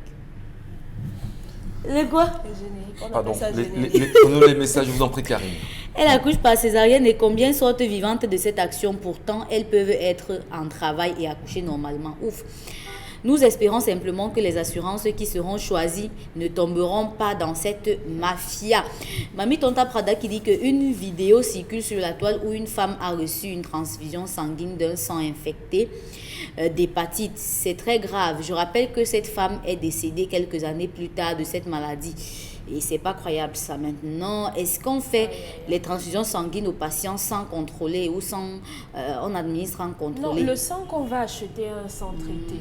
Mais maintenant, les donneurs, vos donneurs, ils donnent là-bas et ensuite, on va faire des examens. Non, il y a C'est des pour zones, ça il y a que- des zones où on ne traite même pas le sang, on renvoie. On ne traite pas le sang. On a eu plusieurs cas de personnes infectées au VIH avec l'affaire de sang, de transfusion sanguine. Je peux vous dire, peut-être c'est maintenant que ça s'est amélioré, mais il y a des formations où quand les gars viennent, vous venez faire le don de sang, il y a des soucis de réactifs. Ils n'ont pas de réactifs, ils n'ont pas de produits pour faire les tests. On fait comme ça. On prend en classe.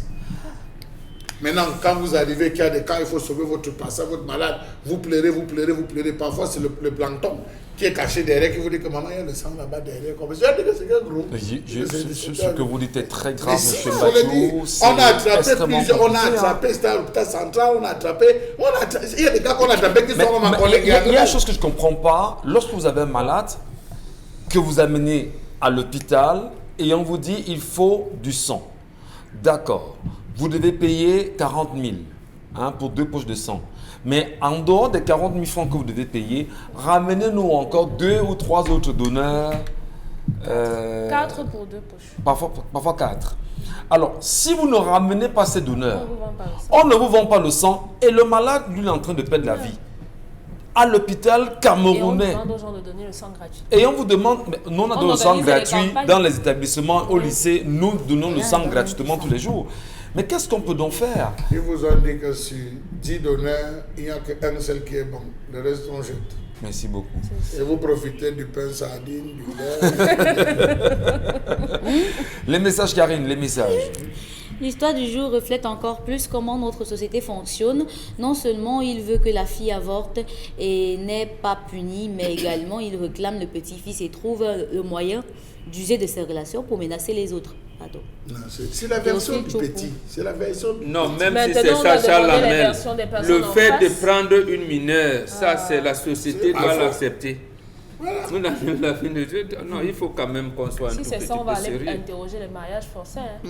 Oui, mais justement, on ne veut pas les Si mariages c'est ça, on va forcés. aller interroger les mariages. Le mariage forcé n'est pas comme tout. Il Alors- arrivait des situations On va express. interroger le mariage des filles de 16 ans. Non, non, On va Mais tout- c'est pas on va partout. tout interroger. Dominique, Monsieur. nous pouvons être sur ce plateau. Et je me lève, je vous appelle, je dis, au vu de ce qu'on partage sur ce plateau, je souhaiterais que le fruit de vos entrailles, s'il est féminin, appartienne désormais à ma famille. Je cherche un garçon, je commence à douter. Vous me dites, ok, il n'y a pas de problème. Dès le ventre, je vous donne déjà la caution de ce qui sortira. Ça se fait avec des familles. Ou Même lorsque, même parfois en cause même, entre amis, on dit qu'il faut qu'on garde notre amitié, nos liens. Je souhaiterais que nos enfants se marient. Il dit, il n'y a pas de problème. On met les mécanismes, ils vont dans les mêmes écoles, on met les mamans à contribution qui organisent pour que le mariage arrive. Donc quand vous parlez de mariage forcé, c'est les ça existe ou ça n'existe pas? Ça n'existe pas dans la culture bantou. Sauf qu'on nous a présenté des cas ici. Faites pas comme si ça n'existait pas. C'est pas bantou, allez, ça existe personne dans... ne parle des bantous, Personne n'a parlé des bantous. D'accord. Personne ne parle des bantous. Je sais pas pourquoi il faut mais les donc mariages le dire là où ça forcés existe. avec les petites filles de 16 ans, 12 ans et tout, ça existe. Non, c'est une tradition musulmane. Vous le verrez en Afghanistan. En Afghanistan, c'est la tradition qu'ils ont transférée partout parce que beaucoup de bantous se sont islamisés. Ce n'est pas parce qu'il est d'origine bantou, il est noir, vous pensez, ah oui, c'est les bantous. Vous verrez ça en Afghanistan, en Arabie Saoudite et tout. Le mariage qu'on peut dire forcé et qui a été mal interprété par des anthropologues, c'est ça que Charles Hamel vous dit. On est des amis. Voilà. J'ai dit, mon petit-fils, nous allons faire que. C'est pour cette raison, quand la fille commence donc à grandir, à avoir des seins, on dit, non, maman, on préfère telle famille. Voilà. C'est comme ça que ça se faisait. Merci. Mais maintenant, on est traduit en forme comme si c'était mariage forcé. Non. Maintenant, il y a des gars dans la société, vieillards comme moi, qui a des, comment je vais dire ça, qui n'a des écarts de conduite. Il tombe sur les jeunes filles qui peuvent être ses petites. Ça, on condamne. Très bien, merci. Et vous avez même des règlements des dettes. Il y a des gens, parce que je vous ai prêté de l'argent, j'ai pris beaucoup de votre argent, je ne peux pas vous rembourser. Vous décidez de venir prendre une de mes filles en compensation, je donne. Voilà des choses qu'on décrit. Voilà. Ça, c'est des choses qu'on décrit. Et c'est inacceptable. Et c'est inacceptable. Merci beaucoup, monsieur Mbatiou. Merci. Merci à vous, madame, messieurs. Vos réactions sont vraiment nombreuses sur la page 10-12 le Zénith sur Facebook, y compris Equinox TV pour ceux qui nous regardent en live. Merci pour vos nombreux encouragements, merci pour vos nombreux messages laissés parfois dans nos inbox.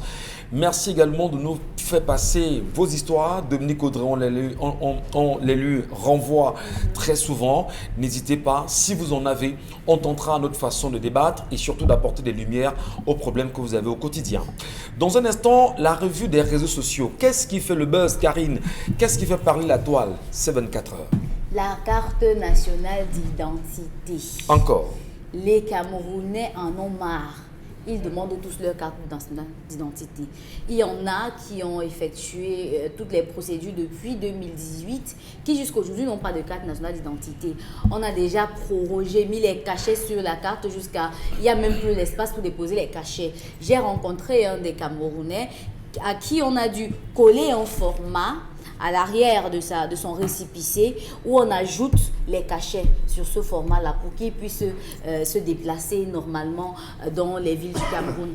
Au Cameroun, les Camerounais, ce qui a fait en sorte que ce sujet nous intéresse vraiment aujourd'hui pour cette revue des réseaux, c'est que lorsque le président de la République hier a publié sur son compte, sa page Facebook, sa rencontre avec le Premier ministre équato-guinéen, les Camerounais ont fait des commentaires qui allaient plutôt vers la carte nationale d'identité. Monsieur le Président, c'est bien, nous on veut la carte nationale d'identité. Monsieur le Président, à quand la société de la carte nationale d'identité? Monsieur le Président, il faut dire au SGP, c'est quoi? SGPR. Voilà, SGP, ou encore à la délégation le DGSN nationale de nous livrer les cartes nationales d'identité. On souffre, on en a marre. C'est pareil avec les passeports, donc les commentaires étaient comme ça. Tout le monde veut une carte nationale d'identité. Ça veut dire que combien de Camerounais finalement n'ont pas de carte nationale d'identité? La question, bien évidemment, combien sont des sans-papiers dans leur propre pays? La question est au centre des réflexions sociales aujourd'hui au Cameroun. Bonbon Bengan Kandji, présent sur ce plateau, n'a pas de carte nationale d'identité. Donc, vous n'êtes même pas Camerounais. Même bien, je dis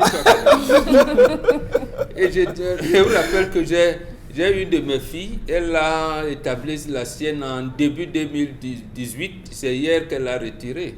Donc moi, peut-être que je vais attendre 2022. Alors, on a identifié, c'est le mec qui parle à Equinox, qui passe sur 10-12 Zénith. On va le punir sans carte d'identité. Et donc, vous êtes puni certainement. En tout cas, on espère. Comment vous, Camerounais, vous appréciez le fait de ne pas avoir de carte nationale d'identité aujourd'hui? Vous légalisez vous-même l'erreur. Nous ne légalisons pas. Non, monsieur Mbatiou. Il faut le punir. Non, donnez la carte de non, monsieur Mbatiou, on ne légalise pas. C'est qu'on tente de comprendre. Qu'est-ce qui peut bien se passer? Mbombo, quand même, c'est une autorité reconnue. Pourquoi est-ce qu'on confisque la carte nationale de Mbombo Bengan Kandji? Est-ce qu'on a fait? Hein? C'est dans quel commissariat, Il vient de Mobo? perdre. C'est dans quel commissariat? Oui, c'est dans quel commissariat? Il faut qu'on le sache. Douala 4e. Ça fait combien d'années déjà? Mais c'est Yaoundé qui bloque, c'est pas Douala 4 qui bloque. Mambo, ça fait combien d'années? Ça fait combien d'années, Mobo? C'était en début d'année. Début d'année 2020. Début d'année Voilà, on est en fin d'année Tout à 2020. l'heure, ça va. En tout cas, Non, ça a été prorogé jusqu'au 31 décembre. Donc, j'ai dit qu'à la fin de l'année, s'il n'a pas fini, on va coller le format. merci. Alors, comment vous, les Camerounais, vous parvenez justement à vivre sans carte nationale d'identité?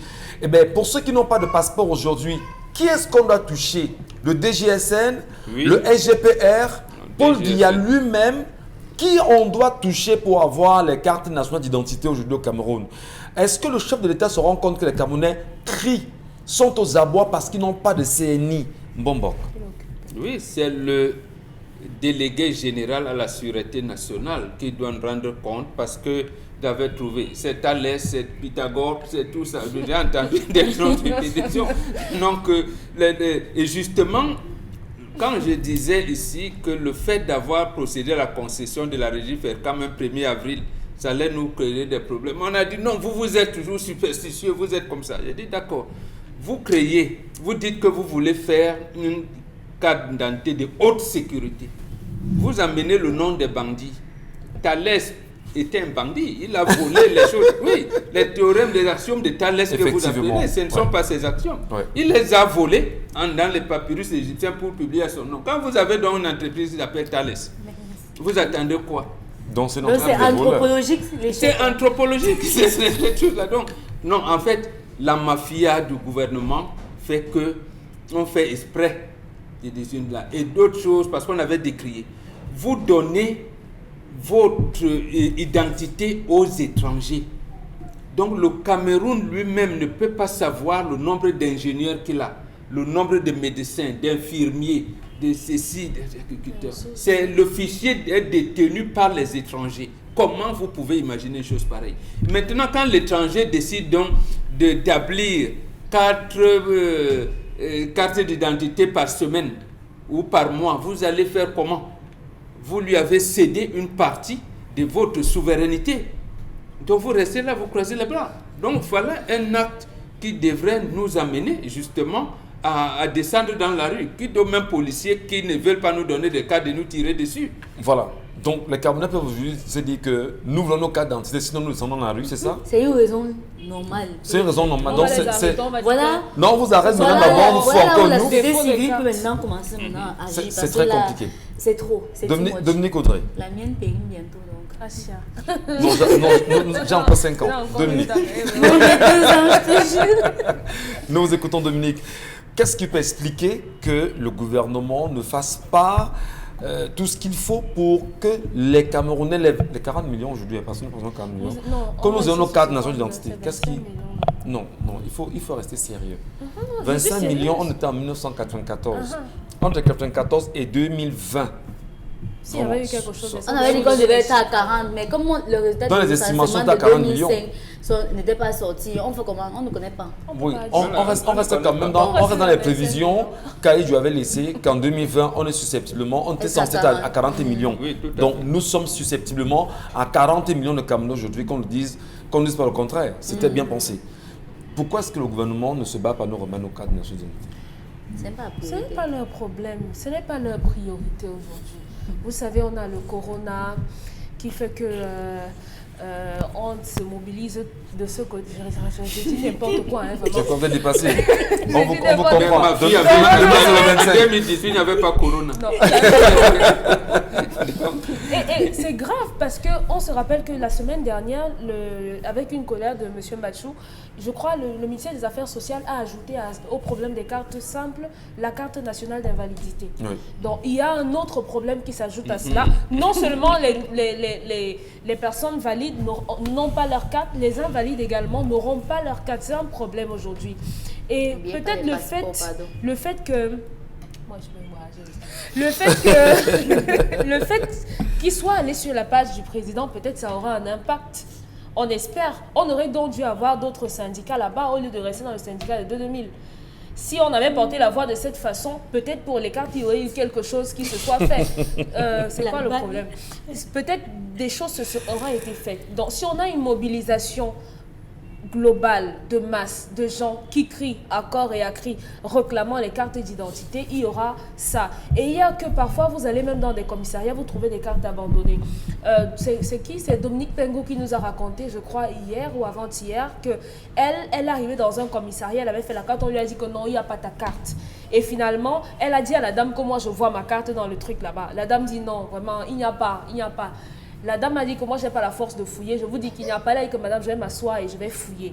Elle s'est assise et elle a trouvé sa carte. Donc, certainement, il y a des cartes qui sont à l'abandon parce qu'on ne veut pas faire l'effort de vous en donner, mais elles sont là également. Mais comment on va donc faire alors pour les avoir? Et aussi, ça devient la mangeoire. Hein, parce que quand on vous attrape en route, que vous ayez même le casser ou pas, vous payez. Prenons l'avis de Charles Amel Bathiou sur cette question qui divise les Camerounais aujourd'hui, qui divise le gouvernement lui-même et qui met à mal des millions de Camerounais.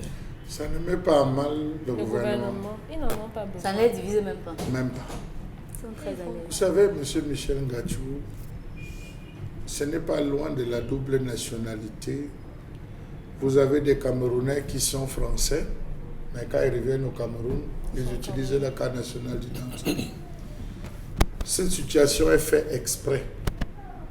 Elle est faite exprès parce qu'il faut contenir au maximum les gars de la base. Rester dehors. Ne rentrez pas au Cameroun. On ne renouvelle pas les passeports. Beaucoup ont déposé des passeports tardent à sortir. Les gars doivent revenir. Les cartes sont périmées. Il faut engager les procédures. Ils viennent, les engagent et tout. Ça traîne. Monsieur Michel Ngachou. Ça, c'est une action pour nous, politique. nous sommes de la base. C'est une action. On ne fait pas des omelettes sans casser les jeux. Les C'est dégâts une action collatéraux. politique. Tout à fait. Ça, je vous le dis, c'est une action politique. Même s'il fallait que ça sorte demain, ça allait sortir demain, M. Michel Ngachou. C'est une action politique. Allez regarder sur Internet, vous allez vous rendre compte que tous ceux qui se plaignent ne sont pas au Cameroun.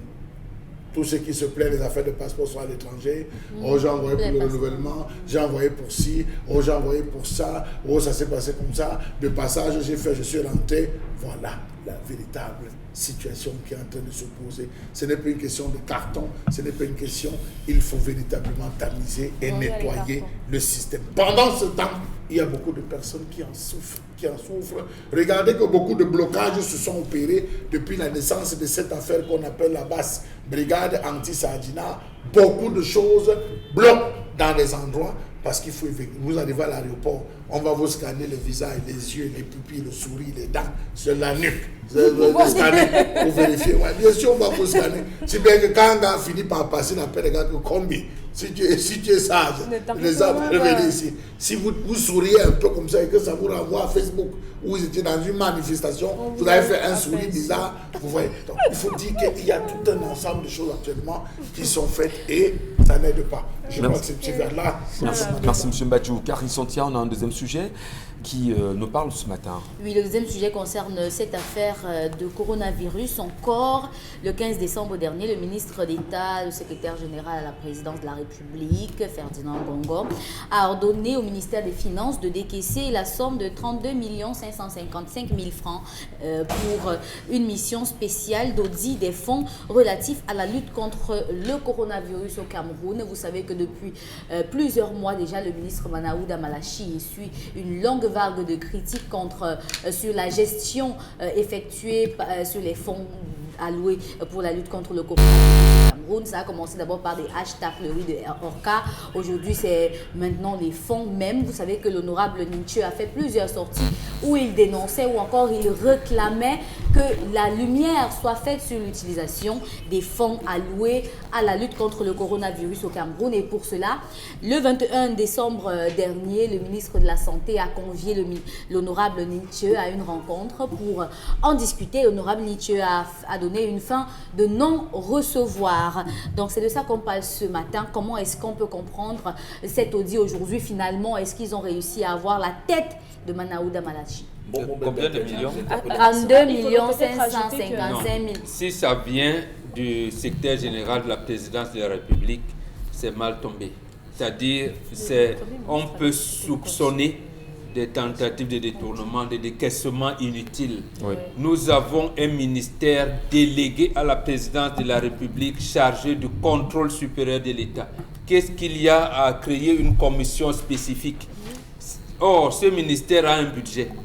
Si on veut, on revient donc à l'Assemblée nationale qui doit créer une commission parlementaire pour aller enquêter. Donc ce dessus. n'est pas au SGPR de faire ce travail. De demander qu'on débloque Voilà. certaines sommes pour cela, c'est pour faire quoi? Et le Premier Qu'on ministre... demande à l'Assemblée nationale un budget.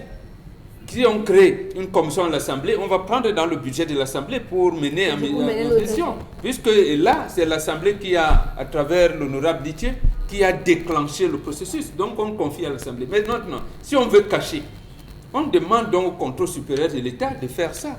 Voilà. C'est eux, les contrôleurs publics, on n'a pas créé une commission où on va mettre il faut justement s'en méfier parce qu'en réalité, comme le dit Mbon Bengan, depuis hier d'ailleurs, ça fait parler plus d'un. Est-ce que c'est au SGPR de faire ce travail? Est-ce que ça rentre dans ses missions à lui-même? Et d'ailleurs, vous le dites très bien, il faut donc faire attention d'une tentative de détournement justement de ces 32 millions et poussières pour rentrer dans cette enquête-là. Voilà. On dépense beaucoup d'argent pour aller contrôler l'argent qu'on ne veut pas dépenser. C'est incroyable, c'est incroyable. Vous demandez de dépenser par l'argent et vous dépensez encore plus d'argent. Que tu as trop dépensé, tu as détourné. Et le Premier ministre Maintenant, on avait, débloque l'argent pour aller je crois, contrôler ce que tu as dépensé. Et pourtant, le Premier ministre est celui qui gère en avait réalité déjà demandé les questions liées au Covid. que ce soit la Ce chambre n'est des, pas la le chambre des voilà. comptes. Est-ce qu'il a même dit sur instruction du président de la République? Non. Non. Il n'y avait pas ça sous Voilà, ça. donc, c'est la il chambre. n'a même pas dit sur haute instruction du président de la Il est République. venu. Là, on aurait pensé qu'il y a de la délégation de pouvoir dont on lui a fait part. Or, il est qui? Il n'a pas à faire ça. Je vous ai dit tout à l'heure que Il a un le chef Sérail- de gouvernement, donc il veut dire, comme vous disiez tout à l'heure, avec les informations qui Mais circulent, que ça, c'est pour moi. donner au Wikileaks- CONSUPR. Wikileaks est en train de faire des révélations L'argent là, très c'est pour graves. donner au délégué à la présidence de la République chargé du contrôle supérieur de l'État. Non, pour réaliser Non, la il a un vision- budget. Non, Karine. Il a un budget. Non, permettez, pour bien faire réaliser nous justement ce qui a été écrit. J'ai l'honneur de vous demander de bien vouloir débloquer, mettre à la disposition du ministre délégué à la présidence de la République chargé du contrôle supérieur de l'État une dotation de 32 555 000 francs destinée à la couverture des frais relatifs à la mission portée en objet.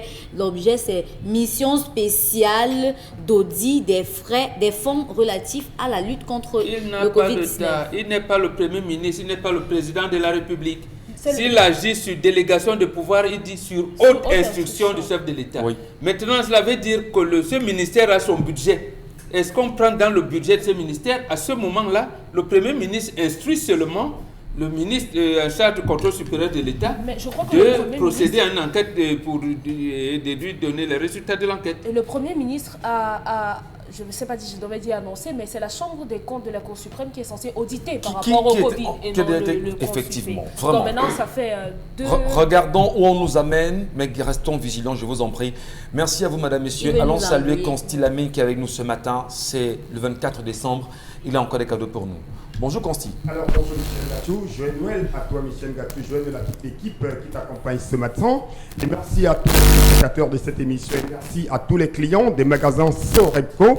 Et parmi ces clients, je tiens à remercier de la plus grande des manières un client exceptionnel. C'est un monsieur arrivé au Cameroun, il a décidé de faire ses achats uniquement dans les magasins Sorepco. C'est bien entendu le directeur général de My Choice, monsieur Kamga Elvis, qui est un très grand client des magasins Sorepco à qui je dédie cette émission ce matin. Alors, chers téléspectateurs, il est question bien sûr d'aller dans les magasins Sorepco. C'est un 24 décembre, pas comme les autres. Nous sommes ouverts jusqu'à 18h pour le compte de ce 24 décembre 2020 et nous vous permettons d'avoir des articles de qualité à des prix vraiment dérisoires. On parlera bien sûr ce matin des cuisinières, on parlera des réfrigérateurs, on parlera de plusieurs autres articles. Question d'arroser vos fêtes de Noël et de Nouvel An. Rendez-vous dans les magasins Sorepco. Une vente exceptionnelle sur une marque mondialement reconnue, la marque Nexus. Oui, cette marque-là qui fait la fierté des Américains, qui fait la fierté des Européens, qui fait la fierté des Africains, c'est bien entendu la marque Nexus. Nous allons tout de suite commencer par la première vente de ce matin. C'est une cuisinière 5 foyers. Oui, elle est de qualité, elle est d'origine. Vous l'avez dans les magasins Sorebco à un prix vraiment dérisoire. Je dis bien une cuisinière 5 foyers. Vous l'avez dans les magasins Sorebco à 270 000 francs. Chers téléspectateurs, du côté bien sûr des magasins Sorebco. Et une cuisinière achetée vous donne droit à un fer à vapeur de qualité. Évitez d'acheter n'importe quelle cuisinière. Les cuisinières de qualité, que ce soit pour les restaurants, que ce soit pour la maison, que ce soit pour les revendeurs, allez dans les magasins Sorebco et achetez une cuisinière 5 foyers et recevez gratuitement un fer à vapeur de qualité supérieure. Nous restons toujours dans les cuisinières pour parler de plus en plus de notre modèle de cuisinière, chers téléspectateurs. Une cuisinière encore chez Sorebco. Regardez bien sûr le prix qui s'affiche à l'écran. Les numéros de téléphone, vous les avez. C'est neuf, c'est dans le carton, c'est avec garantie. Ça se passe dans les magasins, que ce soit à Douala, à Yaoundé, à Garoua et Bolova. C'est le même prix dans tous les magasins Sorebco. Une cuisinière de qualité à un prix vraiment dérisoire, accompagné bien sûr de fer à vapeur pour faire gratuitement. On parle également de plus en plus, toujours dans les magasins Sorebco, cette fois-ci, chers téléspectateurs, on parle également d'un réfrigérateur. Ah ben oui, regardez bien sûr l'offre spéciale. Oh là là là là là là. Est-ce qu'on doit encore garder les aliments chez les voisins? Chacun devrait avoir un réfrigérateur de qualité et pas n'importe lequel. Vous avez un réfrigérateur 330 litres à 295 000 francs dans tous les magasins Sorebco. Voilà, Constilami, nous vous disons merci infiniment ce matin d'être passé par là. Et surtout, nous allons demander aux internautes qui nous laissent des messages sur la page Equinox TV. Soyez très gentils avec le type de messages que vous laissez parce qu'on n'arrête pas de rire depuis un petit moment. Et respectez quand même les autorités de la République. Je vous en prie, c'est très important. Allez, nous allons vous quitter aujourd'hui en vous donnant rendez-vous le lundi parce qu'en fait, demain c'est le 25. On se retrouve demain? Entier. Non. On se retrouve demain ici?